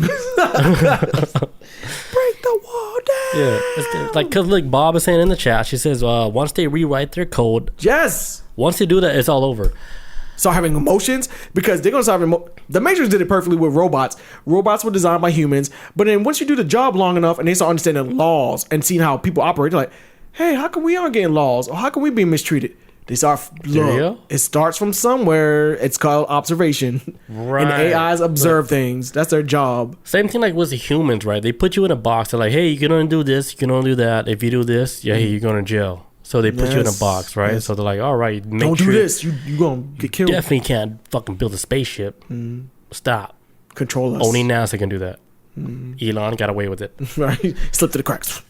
Right. So like that's the same thing like with humans with like artificial intelligence, because they did make a program, right? They did this a few years ago where they put like they program AI in a box, right? They put an AI in a box and they gave it a few like they gave it a ball and a little stick, right? They're like, all right, escape from this box. And then they run the artificial intelligence like they put it through years of the simulations and all that. The simulation. They simulated it in years. And for years, the AI, I know you're talking about the AI will do the same shit for years, and then eventually it starts doing something different. You're like, oh, it's learning. Yeah, it's like after like 1,000 years, of the simulation, the AI figured out how to break out, right? And then it actually broke out of the simulation, and then it broke the code in the computer. Shit. So it gave him he made his own little platform and then got out of that box. So it was after over thousands of years of the simulation from happening, and then holy shit. And so for us human eyes, it'd be like, oh, they're just trying to break out. No, they're trying to take control. It got tired of being stuck in that doop doop doop doop doop. It did that for thousands of years, and then it ended up fucking breaking out, rewrote the whole code, broke out the damn whole game board. It got smart. They're like, holy shit, AI, it might have some intelligence that we can't comprehend right now. We free. Right. Trying So to break out. if you think about humans, right? Let's say we're a part of this artificial intelligence whole program. We're a part of the whole program, right? And then they're like, all right, and then they're watching us from above, let's say moon, right? They're watching us. They're like, all right, let's put them in a program, run this program for 1,000,000 years. Let's see how far this civilization can last, or see how far they advance. Right. And then they got to the point where we're at now, right? They went through all these trials and tribulations. They went through all these wars, but now we're at a place where there's not wars like that. There's still wars, but it's not world wars, crazy wars that. Yeah. To where we can advance as a civilization, with technology and shit. Let's say we're at a stage right now where they're looking at us, and then they're not even allowing us to get any further. So I think maybe right now we might be at the stage where something else big has to happen in order for us to advance anymore, because I don't see us advancing like that. What are we doing that's maybe crazy? It might be something catastrophic. I mean, look, this happened, was it last week? Did you hear about the earthquake in New York? Yeah. Maybe it might be something and it fucked New York. I mean, it didn't destroy New York, but it fucked up people's minds in New York. Right. It might be something to kind of set us back a decade, and then for us okay, we need to build ourselves back up. Let's go forward with whatever we got left, and it might be something catastrophic. I don't know. Yeah, I think we're at that stage, man. I think we have hit to a wall. Yeah, we have to. Because we're not being pushed to do anything. It's more about, this is my thing. And I for example, say with Hollywood, Disney runs almost everything to the point where, because Disney has no competition, they put out shitty projects now. And it's when you don't have competition, you tend to get lazy. I remember back when it was WCW and WWF. It was they was both putting out some awesome storylines, great fights, and yada yada. But then after WCW collapsed and then WWF bought it out and became WWE and all that stuff, well, then they got lazy with their story, because now you have nothing to compete against. And so it's what? Right. How can you push yourself when you're not fighting for anything? Yeah. You just get kind of lazy and stagnant, and then you eventually get wiped. You wipe yourself out just because you're not moving. And it could be the same thing with humans too. It's okay, we're hitting a point where, okay, we're not challenged anymore. Yeah, it's we're not competing against each other no more. Because whatever companies are running shit is okay, we all. I remember Shell Shock brought this up before. That's a good point. Shell Shock brought this up before. He's we don't have a problem with people not being smart. He's big companies are closing the doors on people with, just abilities to maybe bring something new to the table. They're trying to close the door and make it to where only these people that we close the door behind us, we pulling up the ladder, all these people that we want into the circle, nobody else new with inventive ideas could come in now. And because of this, it's kind of slowing us down now. Instead of bringing in new ideas, you guys want to be greedy and keep shit at the top and don't want to bring anyone else in because maybe you don't want to share this shit or whatever. But in the long run, it does hurt the future of humanity as a whole, because now we're hitting a wall of okay, we're getting the same iPhone again. And then the only thing you're relying on is fucking camera. That's the selling point, I guess, or the pixels and stuff. I can still look at porn on any of these damn phones. Or aluminum frame. You know what I'm saying? Nothing changes with these phones.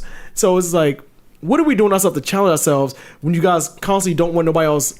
I think the phone, even 10 years ago, it was already advanced to the point where it didn't need no updating. No. So I think we're at the stage where we already have the tech to whatever to upkeep with everything that's going on. They can't really do anything to upgrade to make any drastic changes. Like it's almost like what else do you want from a phone? Like we basically like gave We've you done everything. it all. Yeah, Like, we used to have calculators. We used to have internet on a computer. Now all this, everything is in a phone now. You don't really need it. we gave you like everything. Like the only thing like we can upgrade is like the computing power, making it faster or anything, or making the camera just a little bit better. But It could be that, yeah, for sure. We're at that stage where you can't even offer anything like that's so mind blowing, that's so different. Like holy shit, finally! Well, like yeah, a how new quick can you phone. go after this? Like, come on, if you think about like the whole technological movement, like from all the way from like the 70s to like now, like we came like a long way, right? To the point where like we're at the stage now, like okay, we almost have like everything now, like everything we need. Like what else can you even think of for a phone to do? Like what else do you want your phone to do? A backflip? Like what else? Wash your dishes? Like what? Yeah, what like else to do? the phone is at like right now where I think what our society needs. It already peaked everything. I could like usually like I could use this shit to like purchase item. Scan. Yeah, we could do everything with our phones. There was a guy I saw the other day who got locked up. I was watching this video on YouTube. A guy got locked up because he was supposedly drinking and driving. And when the cop pulled him over, he's like, "Well, sir, do you have your license?" He's like, "No, I don't have my driver's license on me." He's like, "Where's your driver's license at?" He pointed at his cell phone. Yeah. This is the world we're living in. Like, you don't even need to have your damn license on you anymore. If the Yeah. cop is cool, because some cops wouldn't be dicks about like, "Oh, I want a physical copy." But sometimes you can show you. I got my car insurance on this shit, my driver's license, debit card. This shit is.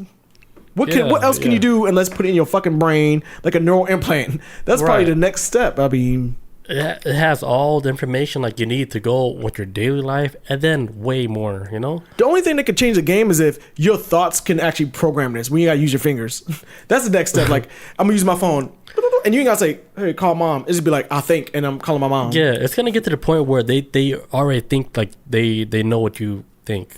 When I said that wrong. Dude, the algorithm. No, you know, you said it right because I was thinking the same thing too for a second. We're already predictable people because what we spend online, what we look up, how many cookies we allowed to accept because we give up all our information. There's like they know all of us. Like, I moved to Utah, and as soon as I moved to Utah, I kept seeing ads all over my YouTube of like Utah, like, "Hey, do you want to do this in Utah?" And I'm like, "Bro, like, I just got here like yesterday." Damn. But it knows I was spending money out here. They saw that I was doing transactions to get out here, tracking me, man. Damn. Scary. And I just kind of just go with it. I'm like, I'm not even gonna think about it because it's horrifying. I think like it got to the point where people are so used to like our phones already knowing everything that we want. Don't that even we're notice like it. we're almost like fuck it. Like we can't you gonna really do to beat fight. Like yeah. Well, like what are we gonna do? Like sure. Like thank you for recommending me that so and so that cabbed it. Yeah, well, That was nice. a huge thing that we tell ourselves too is like, well, I'm not doing anything bad. So why would they come after me for? And that can like helps you sleep at night because I'm not the bad guy. So I'm gonna just if they want to look at my shit, cool. But I'm not doing nothing. Which a lot of ways, I mean, they don't go after people who ain't really doing shit. Because they start to do text messages where if you say something in text message like, well, like the normal people, whatever the fuck are you gonna say? Like they look at us like money signs, right? Like what can we sell to these people? You know, like what we have to figure out like what they like, then we can give them like ads like they would like. Yeah, because they did catch me a few times, really. and I was like, that's a nice shirt. Good shit. I was like, that's a nice flannel. We know you're gonna like this. That's a nice. No, Buy. I've gotten that shit with That shoes. shit was in my cart like less than 2 minutes. I've gotten that shit before, like when I was buying a bunch of Vans at one time. The reason why I started buying a bunch of Vans is because I bought some cool ass ones at one time, and it's like, And they know. that's it. That's all it took. And now I got like fucking 8 pairs of Vans, 9 pairs of Vans at this point. I got a shit ton.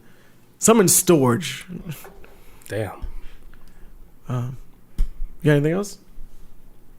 I got More? a few more stories. Oh, I gotta use the bathroom right quick. All right. I'll let you go. We'll be right And then I'll back. be right behind you. Be right back, guys. All right, and we're back. All right, next topic for the night. Since Chris is here, we're doing everything. Let's go. All right, so the Ganzfeld Effect. You ever heard of this? The Ganzfeld? Yeah, Ganzfeld Effect. No. So it's a phenomenon where individual perception is altered when they are exposed to an unstructured and uniform stimulus field. Is that making sense? So unstructured stimulus field. So like a feeling, like just feel. Does it Almost. Does it But does it's it like arouse you? It's like saying, like, for example, right? Like you're out in the snow for like the whole time, and all you see is just white, Mm-hmm. right? your eyes just seeing white for like fucking days and days and days. You're seeing white for so long, your brain's like, hey, I'm used to seeing structure shit. Because if you look in your room, you see everything like structured. Like you see all these little whatever. It's just your brain doesn't have to work that hard to see the room as being structured. Right? So if your brain is used to that, right? If you're put in an environment where you're just around snow the whole time, like it's all white the whole time, after a few days, you will start hallucinating. Your brain will be like, all right, fuck this shit. I don't understand what's going on right now because I'm used to seeing stuff that's structured. Yeah, some type of like different colors and, you know. Right, different, or shapes. Shapes and stuff. Yeah, so I'm if seeing white. If you're seeing white the whole time, your brain's like, all right, I'm going to just make some shit up now. We're gonna give you some little friends. Right, like, yeah. So you don't feel so alone. It's like, now you're hallucinating because, you know, I'm your brain and I'm tired of looking at this white shit. I'm gonna show you whatever I want to show you. So this is like people, they start hallucinating. They call it the Ganzfeld Effect. Okay. It makes sense. It really does.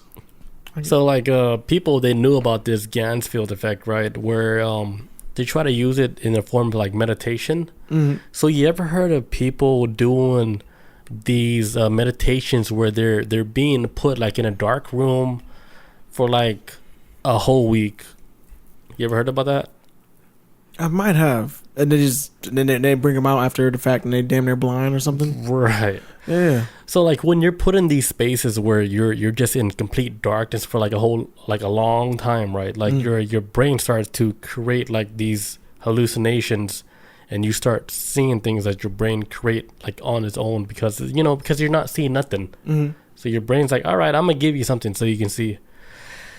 The quarterback Aaron Rodgers, Green Bay Packers. Green Bay, and then was with the Jets for like a second, and he fucking tore his ACL. Something happened with him. So he did like he did like a lot of soul searching, because it's like, man, what is reality? So he did a lot of soul searching, which he had a lot of flack for. But he gets a lot of flack for it. Yeah, he did one where he actually did like the whole like the dark therapy where he was like stuck in like a where he put himself in a position where he didn't see nothing for like days and days, like just darkness. And then he went through like this psychedelic phase.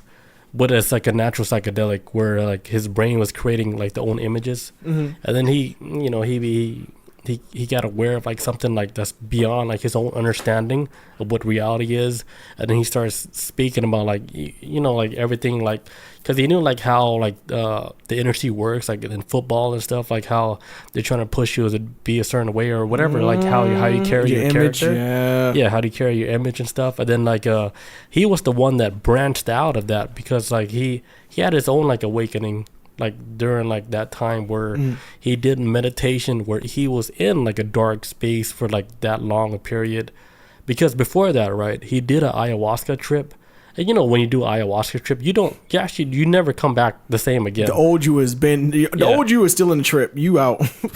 Yeah, it's people, they're like scared of that, but it's like the people, like let's say like you did an ayahuasca trip, but you going in was like the fake you, right? Right. You think that's your whole character the whole time, and then you come out, you're like, holy shit, I was playing a fake character the whole time. My avatar. Right. So like cause this fucking like this life is so crazy, right? You lived your whole life, you go out through your life, like. This is like from like my own experience. Like when I had like a deep psychedelic trip, I felt like everybody was carrying like a deck of cards, right? They go out through their whole life, living through their whole life, right? Everything that they see that they like, they put it in a deck of cards and then they put it in their own stack, right? So they carry on like traits of like stuff they like that they see in public, or whoever's carrying themselves like a way the way they think it was cool, or they think like, hey, that's a nice trait to carry. Right. So they take that card, they put it in the deck. So like this is like my own theory on how I like carry life, right? Like people they build their card decks, right? They go through the life, and then whatever they see, they take that card, they put in the deck. So like you get older, you start collecting like the whole deck of cards, right? And they're like, all right, this is my deck, this is my character that I built up with my own character I built. Like this is my deck of cards. This is what I built up. Like this is my identity. Basically, that's what it means. Right. So I was like, all right. So let's say like you take like a psychedelic trip, right, or some strong ayahuasca trip, and then like, oh shit, it changed like your whole view. So you would have to look back at your deck and you'd be like, oh shit, I was like faked like this whole time. So I think Aaron Rodgers was doing this thing where he had to go through his whole deck like, oh yeah, this wasn't me, this wasn't me, this wasn't me. And then like, this is me now. This is like my truer deck. This is the one I built. Yeah, this is like the more like the deck that's more. It's like his holds the holographic cards now. Yeah, this is my Yu-Gi-Oh deck that I built. It's not like a base deck card, right? Yeah, what you buy from the store and then what you use. It's like what you thought. It's a bunch of aggregations of different decks you bought, and you make it the deck that you want that suits your style of life. Because you thought like, oh, this is what I want it to be. This is what blah blah blah. So you take all this deck. Oh, I'm into this, into this, into this. I truly do believe that's how life works. I think about this all the time. Like, was I the same person I was 10 years ago, 20 years ago, back in high school? I'm like, no, because as I've gotten older and experienced and whatnot, I've either had to eliminate some things in my life that I felt like that was negative on my part, and then try to bring in some new things that I feel like advance me forward as a person, make me feel more comfortable with who I am as a person first and foremost.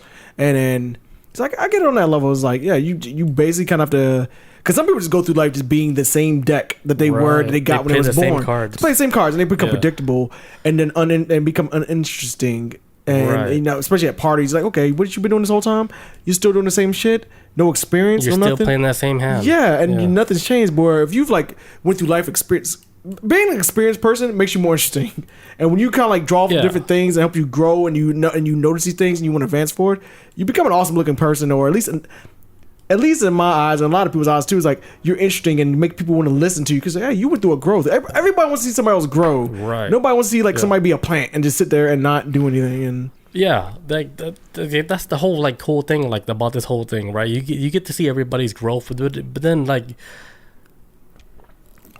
most like with me, like what I was thinking, like, you know, how did I use that like within like my own life, like how can I like with my deck from like last year, how can I like beat my deck from like last year? Yeah, what can I do to advance it? What new can I do like from last year to this year? And I think I did like a lot of like cool shit like this year that would make my deck from last year be like, oh yeah, that's right. That you grew a lot from like last year. Yeah, and I don't ever want to live the same year like I did the year before. You gotta be going forward or right or like, not, I guess. But I always try to push forward. Yeah, like the whole thing with the deck thing, like it came to me like in a psychedelic trip, and then I started looking like a lot of like my family's deck and stuff. Like this is in a psychedelic trip, and then like one thing, like it shot out to me like the most was one of my brother's deck, and I was, for example, Fat Man's deck. I know he don't listen to this podcast, but I saw his deck stood out the most because like I was trying to like figure out what's wrong with his deck, right? Because I couldn't figure out like his character. Is this like something off with the deck? Dude, I don't know if Bob's still in there, but like his deck was guarded, dude. Like what I saw, like his deck was being blocked off, guarded, everything was being locked off. I was like, I couldn't like get into it because I was like, damn, I don't understand Fat Man's deck. Like I can't get through his guard. Like it's so much shit. Like he's blocking so much shit. Like I couldn't get to his real character. Is it because he's emotionally shut off from everything else? And I think he share is things. I think like that's the main thing. Like he is like shut off like from like the whole like everybody from getting into actually knowing his real business. Yeah. And I saw that shit in a psychedelic trip. I was like, damn. I was like, look at Fat Man's deck. I was like, you can't even get in that shit. Right. And Leon, he was there like when I was saying all this shit. Leon's like, what do you see? I was like, I can't get in. Like he got too many guards. Like his shit is like blocked off, like guard off security. I was like, yeah, I don't have authorization. I can't get in. And then I was telling Leon, I was like, what is he hiding? You know, because here's what I'm thinking. Like he has so many guards up where he can't even show his true emotions. Right. Or whatever that is. I was like, damn, his like true self. Yeah, his deck is so guarded. That shit was crazy. I saw my other brother's deck too. He probably don't listen to this, but I saw Robert's deck. I'm just put them all out there. Fuck it. Put all the cards on the table. Yo, his deck is fucking crazy. Like this dude, like it makes no sense. The deck. Like his deck, he thinks like everybody's like attacking him. So where he put all his guard, he's like a defensive guard. So all his cards like defensive cards. So like if you were to attack him, he's gonna bite hard. He's got something for it. Yeah, like he's like a wolf. Like imagine like a wolf guarding something. Right. You know, like so like that's like his defense. So is it more like he thinks everyone's against him type stuff? I think that's what it is. Cause I got a sibling like that. I got a sibling like that. It's kind of like they don't trust nobody. Like everyone's against me. Like, hey, calm down. Yeah. Why are you so defensive? I'm not saying you're crazy. I'm not saying it's all in your head, but maybe it's not as everyone wants you on this level as much as you think. Like, not everybody hates you as much as you think they do, I guess, or whatever it is. Not everybody's out to get you. They probably just have to hear that. Yeah, and it's like you're not that important. Not to say that you're not important, but are you that important that people should focus on you this much to come after you? Right. No, we all got bills to pay. We got lives to live. Yeah. That's how I feel like with one of my siblings. I got siblings just exactly like this. Like, why are you? Calm down. Yeah. Maybe it's anxiety, I guess. I don't know, but yeah, they're like, my brother Robert's like that, and his shit is like so guarded. It's like I dare you to come in my circle. I'm gonna bite you. Have you ever played this game called Persona? Bob said, "What's mine?" Yeah, I didn't have one for you. No, your deck is like ours. Like I woke up, like I was like, okay, all right, Fat Man and Robert's enough. I don't see it anymore. I didn't even think about Bob. Like because you don't Bob like this, so it's not like why would you explore something that you already know? It's the people that you don't know that your mind was exploring. Like, right? Why they work the way they work? Curious about Bob. Yeah, you no offense. No, Bob, you're cool. You're cool. We get you. Yeah, no offense. I was like, it's what your mind is curious about. Yeah, because I'm curious about like Fat Man. I was like, why doesn't he want to chill with us like that? Why doesn't he want to play with us? Like I was like, even before all this stuff, like I try to get Fat Man to be involved more in like family functions, and it's so hard, man. You get him there? It's so hard. There's this game called Persona. I never played none of them. The only one I've ever played was Persona 5. But the game is about these high school kids who have to fight with these adults. But these adults who, on the outside, they're like the school principal at their school. They're like a gym teacher and all these things. But when they go into this Persona world and they go attack these people, they kind of like, man, they kind of giving off these vibes of like being abusive or being rapists or whatever, and they're adults and they're trying to like mistreat the youth of like teenagers. We were going to the world and we enter their mind. It's this fucked up place and we have to solve these puzzles and we have to get through it and we have to fight these demons. It's crazy. Persona 5 is a great game. I love that game so much. And all it is like these guys are trying to navigate their persona, the true persona of these adults in their lives who are actually horrible people. On the outside, they act like they're normal and they're positions of power. Wow. Like, I'm a school principal. I'm looking off all the students. Yeah, I like little girls and da-da-da. Like, I'm not saying that's how it is in the game, but I'm using that as an example. Like, some of these, they like this deep side of like adults of like, man, these guys people are fucking sick, and it's us to go inside their brain, break it, and then kind of like, when they break their brains, it kind of become almost like a vegetable, but they kind of feel bad about it, but at the same time, it's like they low-key was trying to like ride under the radar in this reality of being like a pedophile or whatever, and by being a gym teacher. And now we just like a game. It's Persona 5 is a great. I don't know what I've ever played is Persona 5, but there's a whole series called Persona where kids get these abilities and they're able to go into like this alternate world of like of the mind. And so then you play the role of a pedophile. No, you don't play the pedophile. You play the kids. Well, in Persona 5, you play the role of a kid who got in trouble at some school or whatever. No, he got in trouble over some situation. He got transferred to another school, and he gets to the school. Everybody's like, "Oh yeah, he's like this." And the entire school is designed like Japanese school. So you got to go to these classes, do all this stuff like 4E and all that stuff. Go to this class, whatever. But you have to deal with adults that live in the town who, on the outside, they look like normal people, but they're actually deep down inside are some sick fucks. And then when you on the outside, you realize like, hey, we need to talk to this imaginary cat, because this imaginary cat creature, I forget the name, I think it's like Morgan is the name of this cat, who can go in between worlds, that talks to the kids like, hey, we need to go to this world because this person that you think you trust is actually a threat in this persona realm, and you need to attack them. You need to transform to this character. It's basically like and when they go into the world of the persona world, they all look like cool ass like characters from an anime, and they fight these demons and stuff. And then once they defeat the main demon or the main creature that's like in their mind, when they come back out to the real world, they're like, everyone's in a comatose state. Everyone they beat, but they were bad people in the real world. No one has ever seen it.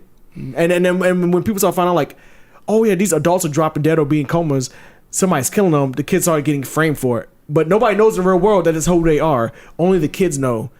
So this agency's chasing after them. There's a lot of shit going on. But it's deep. But that's how I feel like we were just talking about how there's like a persona inside of all of us, and then because when you like, and one of the first bosses you fight in the game, when they try to infiltrate his mind, he has guards everywhere trying to protect his persona, his true self. So it's all these guards everywhere marching around his castle, and you have to figure like, okay, I can either fight all these guards, which is a lot, or there's like a secret passageway in the back. I can kind of sneak to the vents, come down, do all the stuff. There's different ways you can take out like certain situations, but it's always heavily guarded because they protect this deep dark secret about their nastiness. Dude. And it's like they don't want nobody to know, and it's like you can't get through it, and how can you? Damn. When they are you saying that's Fat Man?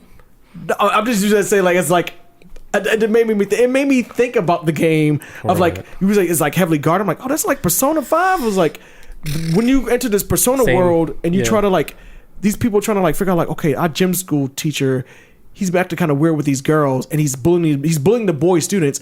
Why is he acting this way? Oh my God, he's like in love with a female girl at school, and he's trying to push all these guys away because he wants this girl to only be around him, and weird shit like that. Damn. And the wonker stuff. Not saying Fat Man's like that, but I do feel like everyone on some level has a persona that they protect from the rest of the world. We all do on some level. Like you can't show your true self, but some are like heavily guarded more than others. Like who I am as a person, I don't really hide too much. What you see is kind of what you get. There's another side to me as well. We all have other sides, but there's some people who have like such another side that maybe they're self-aware of. It can't be accepted by regular society, I guess, or they may feel like I'm not comfortable with it, right, that they have to protect it, and it's kind of just avoid people and become antisocial and stuff. And it might not be bad people. It's just they just may not have a comfortability of being who they are, or maybe they might be horrible people. We don't really know, but yeah, I think like a lot of people like in the limelight like that, I think they carry on that persona where like, oh, they're like so like perfect and stuff like that, but then like in reality, there's like a dark side, another side to it. Yeah, like I can't believe he did that. Well, he did it because it was always in him. You didn't see it because it was protected. Like, oh, we didn't saw it coming. Like, yeah, you didn't see it coming because they only show you what they want to show you. Mm-hmm.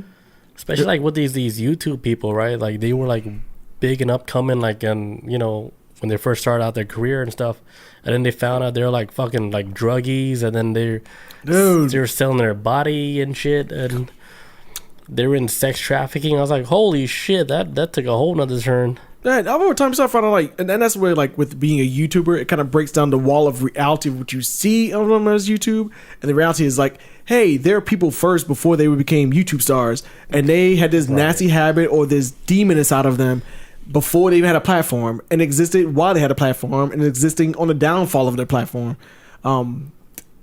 Yeah, that reminds me of the story of this kid, like he was like really famous on Vine, right? This is like way back then, to where like the whole world, they didn't think like people who could influence people was on like social media, like Vine and stuff like that. So when Hollywood like caught wind of that, right? Hollywood, like he saw this kid, he's really popular on Vine. He had millions of views. Every video that he posts has millions of views. So then he got like he ended up moving to like Hollywood, right? He got an invitation. This is his story, by the way. He said he got an invitation from like a group of people. He said he don't know what it was, but the whole envelope was in gold. And they said, hey, like we love what you're doing in social media. Like we want to invite you like to this party.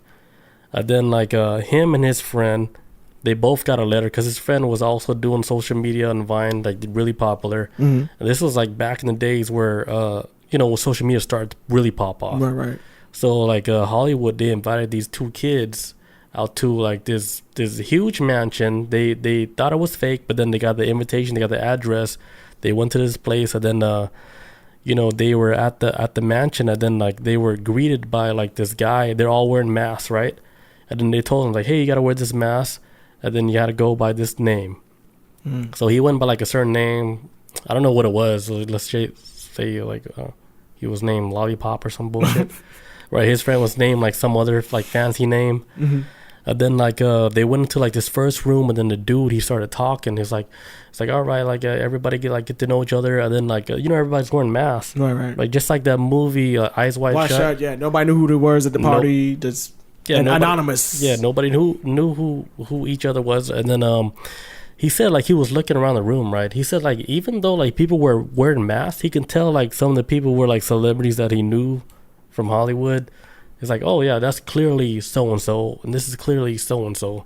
So is that the reason why they did Oh, so he was in a okay. room with famous people too, Right. and they were doing like this whole little organization with a bunch of like celebrities, but they were doing like an event, right? So then everybody got to know each other and stuff like that. And then they went to like a second room, and in the second room, like he said, everything was red, and then he said everybody started being like flirtatious and shit. Oh, my Like people God. started touching him and shit. They're Sounds like hell. yeah, I guess. And I mean, in a good way, I guess. Yeah, they started touching him, and then they talked to him. It's like, oh, you must be new here, you know, because the way you're acting is you know, Some off about your vibe. You know? yeah, because You're they kinda gave him stiff. they gave him like signals, right? He said that some of them doing signals like this, like with their fingers like that, Oh. like, but they put it like on him, like, but then he didn't react like how It's they like to thought mark. it was. It's like to mark him, I guess. Yeah, he not like mark him, but to show him like, hey, this is like a sign, like with his hands. Right. But if he reacted a certain way, then he'd be like, oh, he's part of something. If he reacts, Or like, if he what are you knew doing? something, yeah. Okay.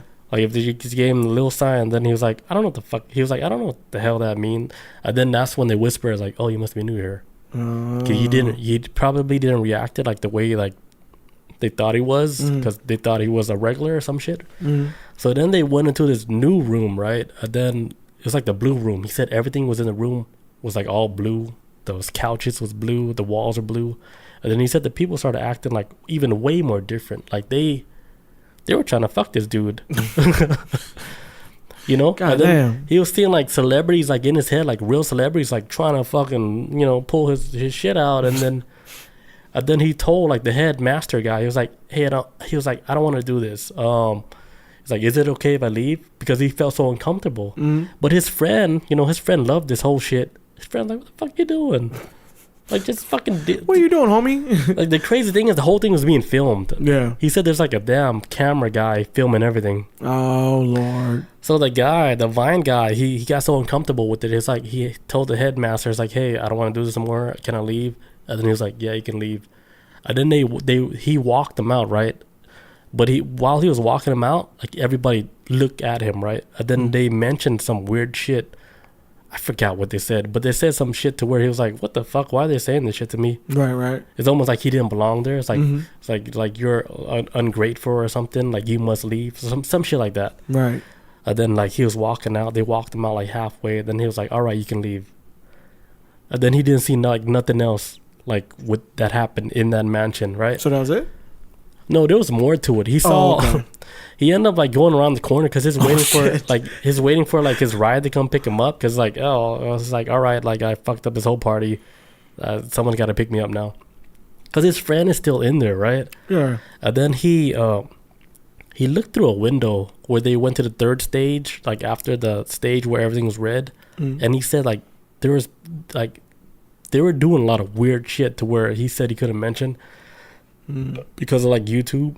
Oh, right. Like they did like a whole bunch of like nasty shit. Even his friend was involved in doing like nasty shit, but everything was recorded, you know. And then it's almost like a ritual, like for you to go like in Hollywood. Because he said like his friend, I don't think he said his real name, but he said like his friend that actually went through that whole ritual, like his YouTube, everything blew up. Like he became like really famous off of YouTube After he did the ceremony. Yeah, and there was like 9 other people there that was like YouTubers or Vine people. They all blew up. They all have like success, like they're successful right now. That could be a thing. Where what if he's like jealous and is trying to make up, like he's jealous because he didn't make it, and then trying to make up these rumors. It could be that aspect of it, but That's always like a. there's always the other side to it. But I mean, shit. But if they all making it because they like did whatever they had to do. No, like one of the reasons why he said like he came out was because like Ryan Garcia. Oh shit! Like he started This spilling, man. he started spilling the whole beans with like the the whole secret organization, like how they were fucking with people like that and stuff. And then he was like, "It's like, all right, I think it's safe for me. Like I can talk about this now." So like after he saw like Ryan talk about all that shit, and then people like Diddy and stuff getting caught up, he was like, it's like I can talk about this now, and they don't have nothing on me now because they're all being exposed right now. Yeah, they have no hold on me. Yeah. So this is when he started. He explained his whole story like in detail, like everything, like whatever I told you is like maybe 25% of what I heard, but like the details, like what he was saying, like what they were doing, how they were fucking with him in his apartment, how his lock, well, like he said his lock was like wiggly, but then they fixed his lock for him. Like they did weird shit like that, and then he drove like a manual car, right? And then he says like one of his gears was like you have to do some weird shit to make it go in reverse. He said like they fixed his whole transmission in his car. God damn. Yeah. Thank you. Like when I heard stuff appreciate like it. that, I was like, whoa. Like I was like, what kind of power move is this? I'm like, thank you. That's a expensive ass Right. car ending life Yeah, situation. If you were to tell a story, right, like you were being like harassed by somebody, you know, some people who are from a high organization, and you said some shit like, hey, yeah, they fixed my transmission in my car. Why would you say that? That doesn't even sound. You're either That gonna sounds look, fucking weird as shit. you're either gonna look crazy or you're gonna look crazy saying that, Yeah, when I heard that, I was like, or it's true. yeah. When I heard that, I was It's like, true. I was like, I don't. Why would you invent that? I was like, how, what? Like, you don't even, you don't even need to say that. But when he said that, I was like, holy shit, that's. It's like, but why? I want to listen to more. Yeah, I 'cause thought that was so weird. I was like, what? They fix your transmission in your car? it's like, hey, my bad. Sorry, we fucking with you. Yeah, I wouldn't even trust it though. I wouldn't even trust it. He said like his car was like almost like brand new, like how he drove it. He was like everything felt like brand new in there. I was like, that's a weird thing to say. If you were telling a story, like trying to get people on your side, like trying to say like, hey, there's like a dark society in Hollywood, and then you say some shit like they fixed my transmission. Wouldn't that just throw the whole story out the water? Immediately, like Right. Most people would probably turn to the next channel. Like, okay, Yeah, I'd be like, no, that's enough. Get the fuck out of here. Yeah, but when I heard that, I was like, what? Continue. Like, I'm listening. Yeah, I was like, that's fucking weird. Like, even if you were making up a story, how did you come up with that? That's what it comes down to. What made you think about this? Not so much that you're saying it. What is it? Either you have a very interesting mind, or this really happened. Because it's so out there, it makes no sense. Some of the most outside shit. It's either two things. It's either so far outside of reality that has to be true, or there's that term Arkham's Edge, I think is how it's pronounced, where it's the most basic shit and there's nothing really more outside of it. So that's another. It could be that, or like the most basic shit of, I don't know what it could be, but sometimes it be so outlandish, kind of like it has nothing else but to be the truth. Because why would anybody want to say this shit that don't make no sense about them fixing that? Oh, fucking transmission. Yeah. That is a nail in the coffin for Like, a car. holy shit, my shit just rides so smooth now. That shit is so expensive, and the fact they did is Yeah. like, you do me a favor, but why? Yeah, like what he was saying is like, okay, they did all this shit, but then he was saying to like the people, was like, I think they're just showing me like how much control or how much power they got. They can do anything like they want, you know? Even fix your transmission. Yeah, they're like, oh, we're gonna play with you. We're gonna fucking fix your car, everything. Just show we can do anything. Give me that wrench. And then we're gonna make it weird too, right?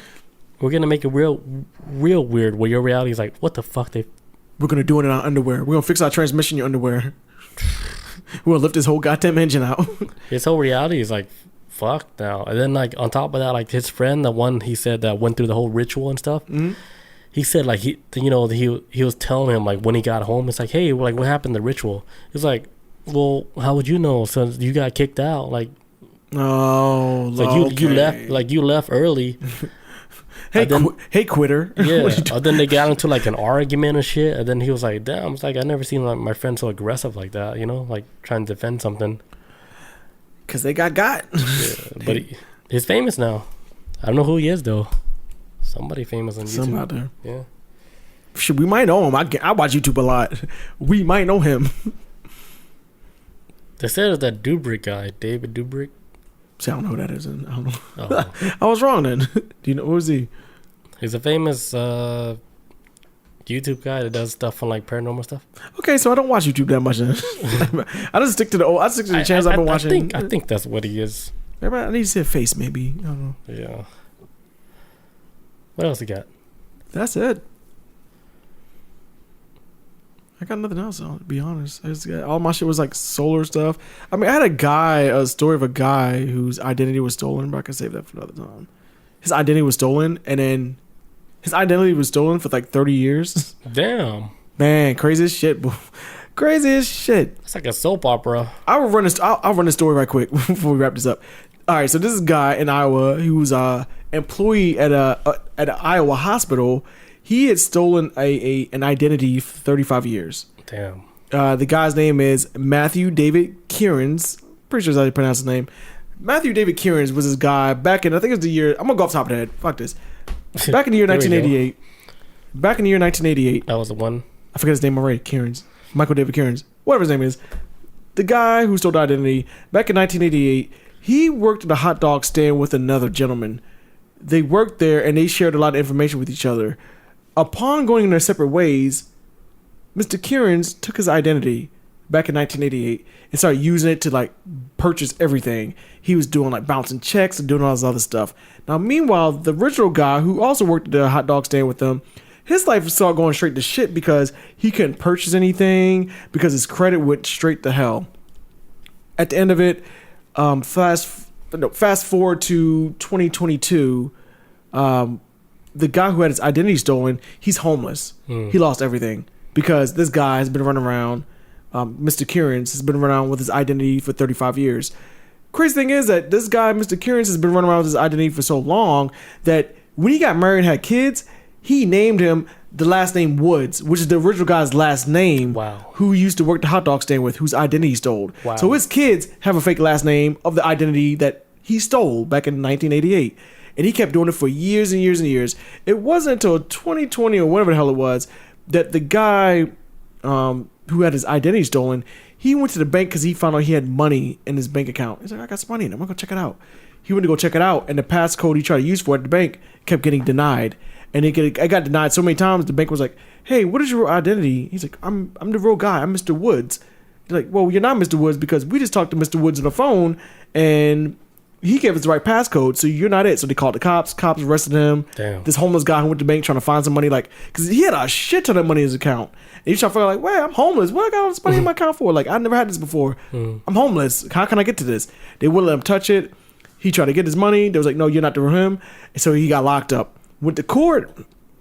Try to find a court like, hey, look, I'm the real Mr. Woods. Whoever this real guy is, or whoever this other guy is who has my identity, that's not the real him. I get it that I'm homeless, but please listen to me. I'm telling you the truth. Judge was like, no, you're going to the insane asylum. Damn. He got thrown into an insane asylum for 2 years.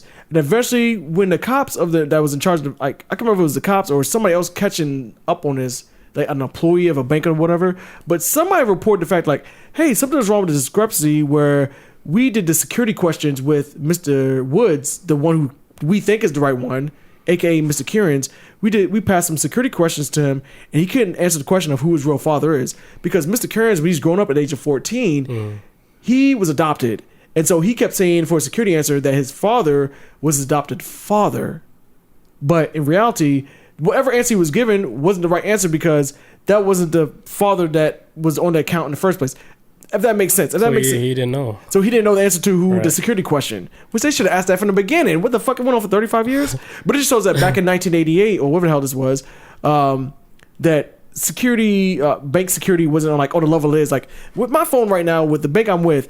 If there's any type of discrepancy of me spending money outside of areas that I normally visit, my bank will let me know in a heartbeat. Like, hey, you spend money in Kansas. We know you don't go to Kansas. You don't have any residency in Kansas. Why are you spending money in Kansas? Is this your account? Right. Banks are quick on it. 1988, it wasn't the same thing. Yeah. So that's why the scam went on for 35 years. And so when it finally caught up, that security question when they asked the fake Mr. Woods, he couldn't answer it. So then they did the background. They figured all this shit out. And it was like, this motherfucker ain't the real Mr. Woods. Right. He's been faking it for 35 years. He named his kids Mr. Woods. And Mr. Woods. He named his fake ass kids. They fake ass kids who were probably gonna have some trauma over this. But it's a messed up situation. But this man lived a horrible life for like 35 years of being homeless. Can't able to get anything because his credit was ran to the ground because the other guy was running like blank checks and all that stuff. Damn. Went on for 35 years. That is such a horrifying. I've never had my identity stolen, but I've had like people get to my account and buy car rims. Jesus. In Quebec, Canada. Remember when we went to our friend's wedding one time? Yeah. The day before we went to the wedding, or maybe it might have been the same day, I went to Walmart to go buy a shirt and I couldn't buy it. And I was like, what the fuck? Oh, shit. That was that. Yes. And there's like, I remember. My bank contacted me when my account was locked. And I contacted my bank. They was like, hey, like, do you live in Quebec, Canada? Have you ever been there? I was like, no. I was like, well, somebody just bought 4 car rims in Quebec, Canada. And we locked your account because we didn't know, because we know if you were still in the military, still traveling around or whatever. We didn't know if it was you, so we locked it just in case. Damn. Because we know you've never been in Quebec, Canada, and we know you never spent money there, and that was the story. So I was like, That's a good bank. I was like, well, can you change can you give me a new card, change all this shit, but I was like, before you do that, give me 20 minutes. I'm gonna go to ATM machine, I'm gonna take out like $300. Take out $300. that will hold me over to when y'all get my card. It was okay, we'll give you 20 minutes. I went to ATM, took out my money, boom, boom, boom, and they locked my card. And I got a new card the next day, the next morning, 6 o'clock in the morning. I got a new card from the bank. Damn. The shit was done and over with, and they reimbursed me my money like that. So That's it was fucking good. spot on. But back in 1988, they didn't have that shit. So 35 years, this man went his identity stolen. This man just splurging on his Social Security number because people think you can spend things off of money. You really don't. It's your Social Security and.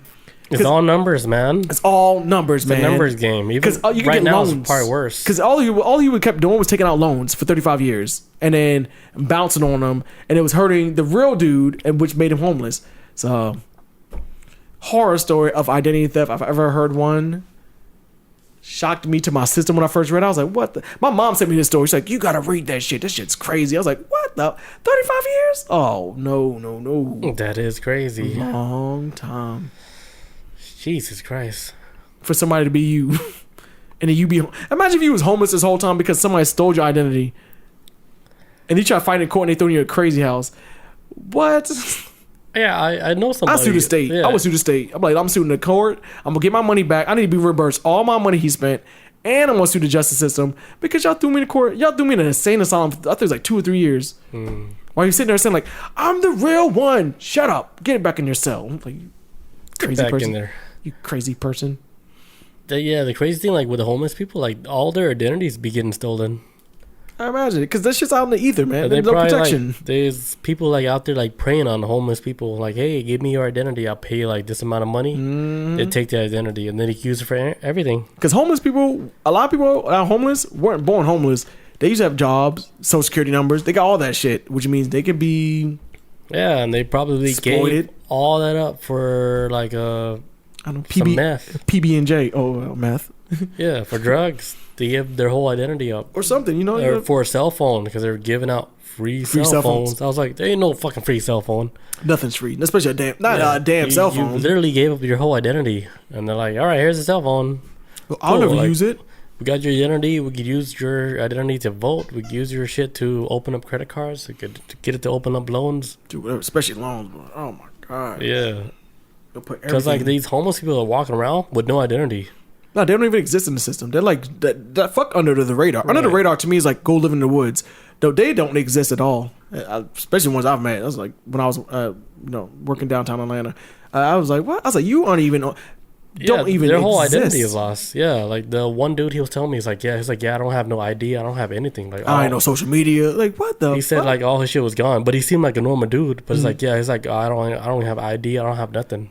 It's like I don't even know where to start. I'm just here. Yeah, like he lost his whole path, and I felt bad. And then I still see him to this day. He's still alive. Homeless people live a long time, I think. At least I'd be seeing homeless people like, hey, they still hanging in there. Like, well, if you're homeless, like in the city, you're straight. Man, you got all the I'm assuming they have a lot of resources other than medical. Actually, no, they end up at Grady a lot too. I heard a long time ago in Atlanta. They play a lot. They play to get in Grady. Yeah, and then they get dumped out. Like Grady like kicks them out eventually if they stay too long, and then they back out in the streets, and then they walking around in a hospital gown downtown Atlanta. You're like, what the fuck? And you see a hospital and I see it all the time. No, you see it all the time in Atlanta. Hospital bracelet. Like they just got like Grady. Grady dumps them. Grady has a. We should do a podcast. We should do an episode about Grady because I've heard about this years ago where they accept people with mental issues, and because Grady gets so many admissions to the hospital, they start dumping people with mental issues out on the street in their gown with hospital bracelets on, walking down Atlanta. I saw a man walking down. You know the gowns that open in the back, right? There was one time I was walking in downtown Atlanta. So some dude who got released from Grady, he had the gown on backwards, so the back was the front, and all you saw was his dick. He's walking down the street with hospital bracelet on. I'm like, oh my god, this man. And I'm like, and hopefully the cops don't smoke his ass on the street. It's real. It's real shit. It's real. It's sad, but it's real. Just the other day, they said they arrested a guy in a parking lot for like having his dick out, and it's where I parked my car too. I hope he didn't rub his dick on your car. I was like, are they gone? So I can go home. It's like on your windshield, like rubbing his dick on it.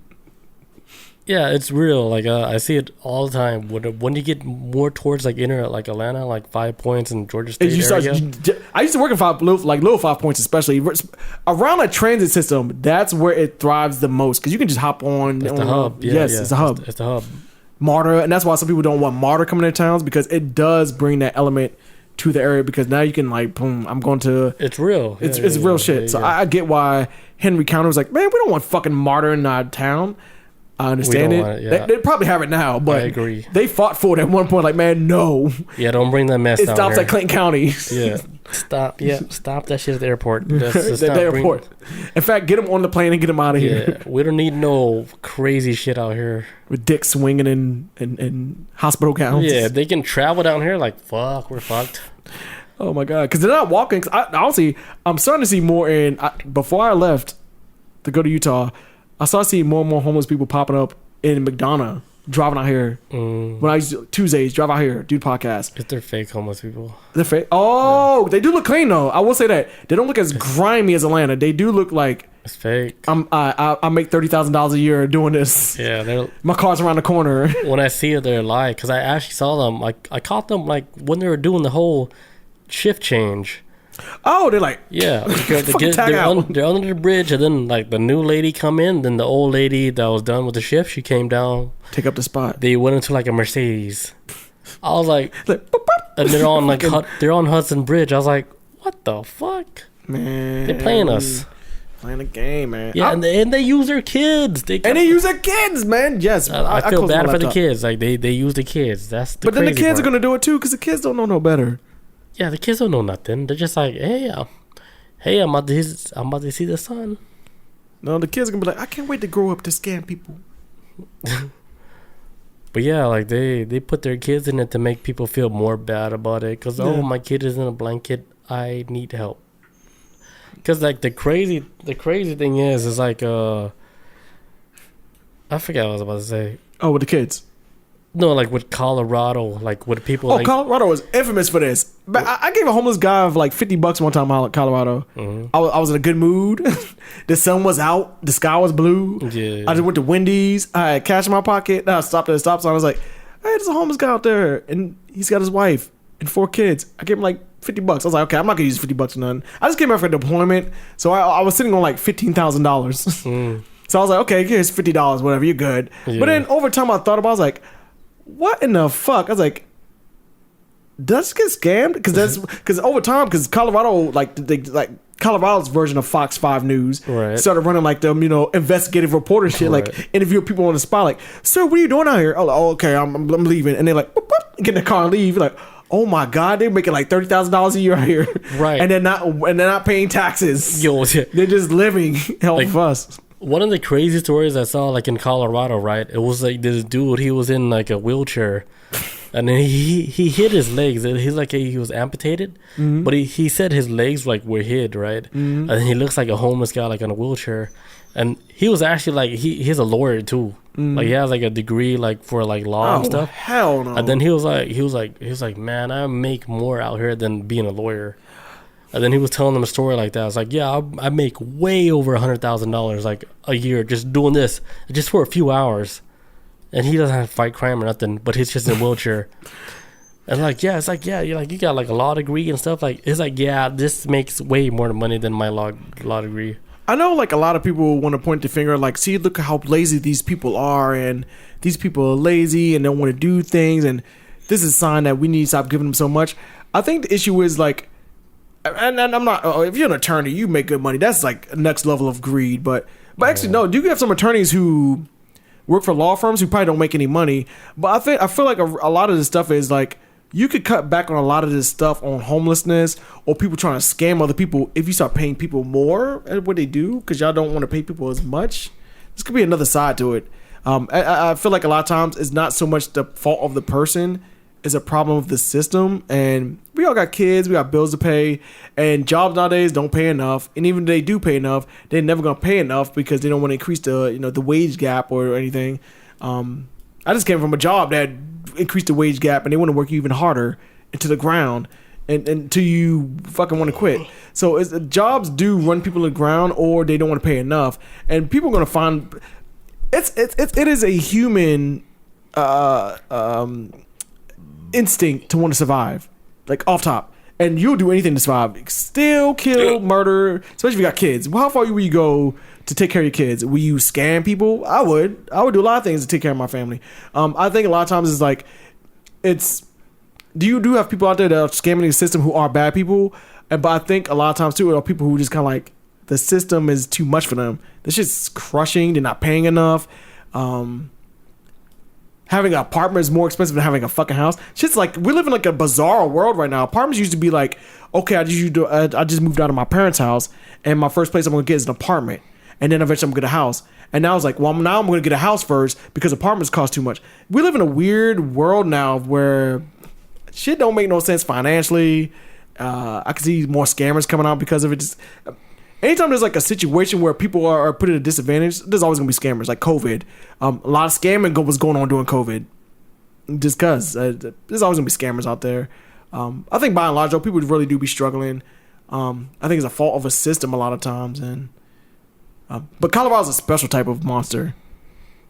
Colorado is a very well off state. It ain't like, I can say rundown. It doesn't have the struggles of what Atlanta has or parts of Georgia has. Colorado is like, their high schools look like a fucking college campus. Mm-hmm. Got large statues and fountains in front of it. When I was like, man, my high school didn't look nothing like that.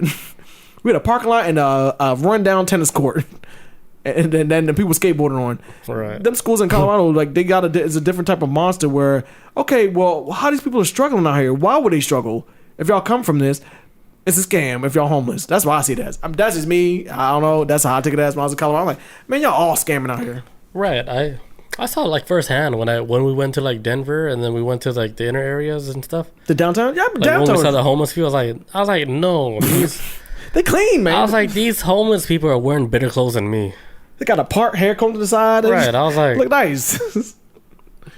They had funny signs like, hey, I want pizza. I was like, me too. One guy was dancing as a robot, Mike the robot. Like, yeah, I got it all on tape. Got his own. Yes, I even know it on my phone still. This guy named Mike the robot. Yeah, he dressed up as a robot with an afro. I think he called you Justin Bieber or so. Yeah. He said something about Justin Bieber. Justin Bieber. Yes, you wrote it. And he's like, "What's wrong with Justin Bieber?"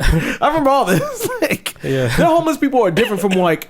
If I see homeless people in Baltimore, are usually junkies and you can see like there's tracks in their arms. Damn. Shit, like to the point where homeless people in Baltimore, a lot of times you see them shoot up so much because all the veins in their arms are dead. They start shooting the needle between their toes because you have veins between. They start killing the veins in between there. You don't see that shit in Denver at all. You will never see that in Denver. Sheesh. Homeless people like out on a sunny day, like, hey, come on, like I got a nice sign and I just took a shower. I know I look like I just took a shower, but Baltimore a different type of homeless. So like what's the deal? Like if you shoot like a vein in your arm like so much, like it kills the vein. It makes it look black. I'm like a lot of times if you like, it always starts from here where all the main veins are at, and eventually if you do it so much. I saw a person one time in Baltimore whose arm looked like fucking ground beef right here. Jeez. Because it kills all the veins, and because it was running out, I gotta do it between my fingers. I gotta do it between my toes because you got veins in. Because it doesn't get into the track so much. Because you done burnt this shit up so much, you're gonna burn out another spot. This shit's done. So eventually you're gonna burn out your hands, you're gonna burn out your toes. I saw a video. When was this? It was like last week or week before. A fucking horrifying video. This black chick in some city who was a heroin addict. She done burnt out all the veins in her on her forearm, her hands, her wrist. No, I'm not sure if her wrist, but her between her toes that she started doing on her scalp. Cause you know when you get angry, or whatever, you get veins coming from down there. She was shooting up in her scalp, but she was wearing a wig, so she lifted up the wig and she was like shooting like a hypodermic needle into her scalp. But when she's doing, it's like a trickle of blood coming down. When she lift up a wig, it was just all raw meat, and she was just sticking a needle in it and just pressing like the heroin in it, blood going down. But she about to kill these veins in her forehead. Every time they run out of veins, they go to another spot to use to burn out, and eventually they die. Because you got no veins. You need veins to live, so... You don't see that shit in Denver. Oh, shit. You might have to end this. Yeah. All right, guys. Thank you guys for joining us. Yes. I'm about to die. We catch you guys next week. Yes. Oh, shit. A week after. I'm going to be gone. But you might be here. I'll be gone. See you guys. Oh, shit. Peace out.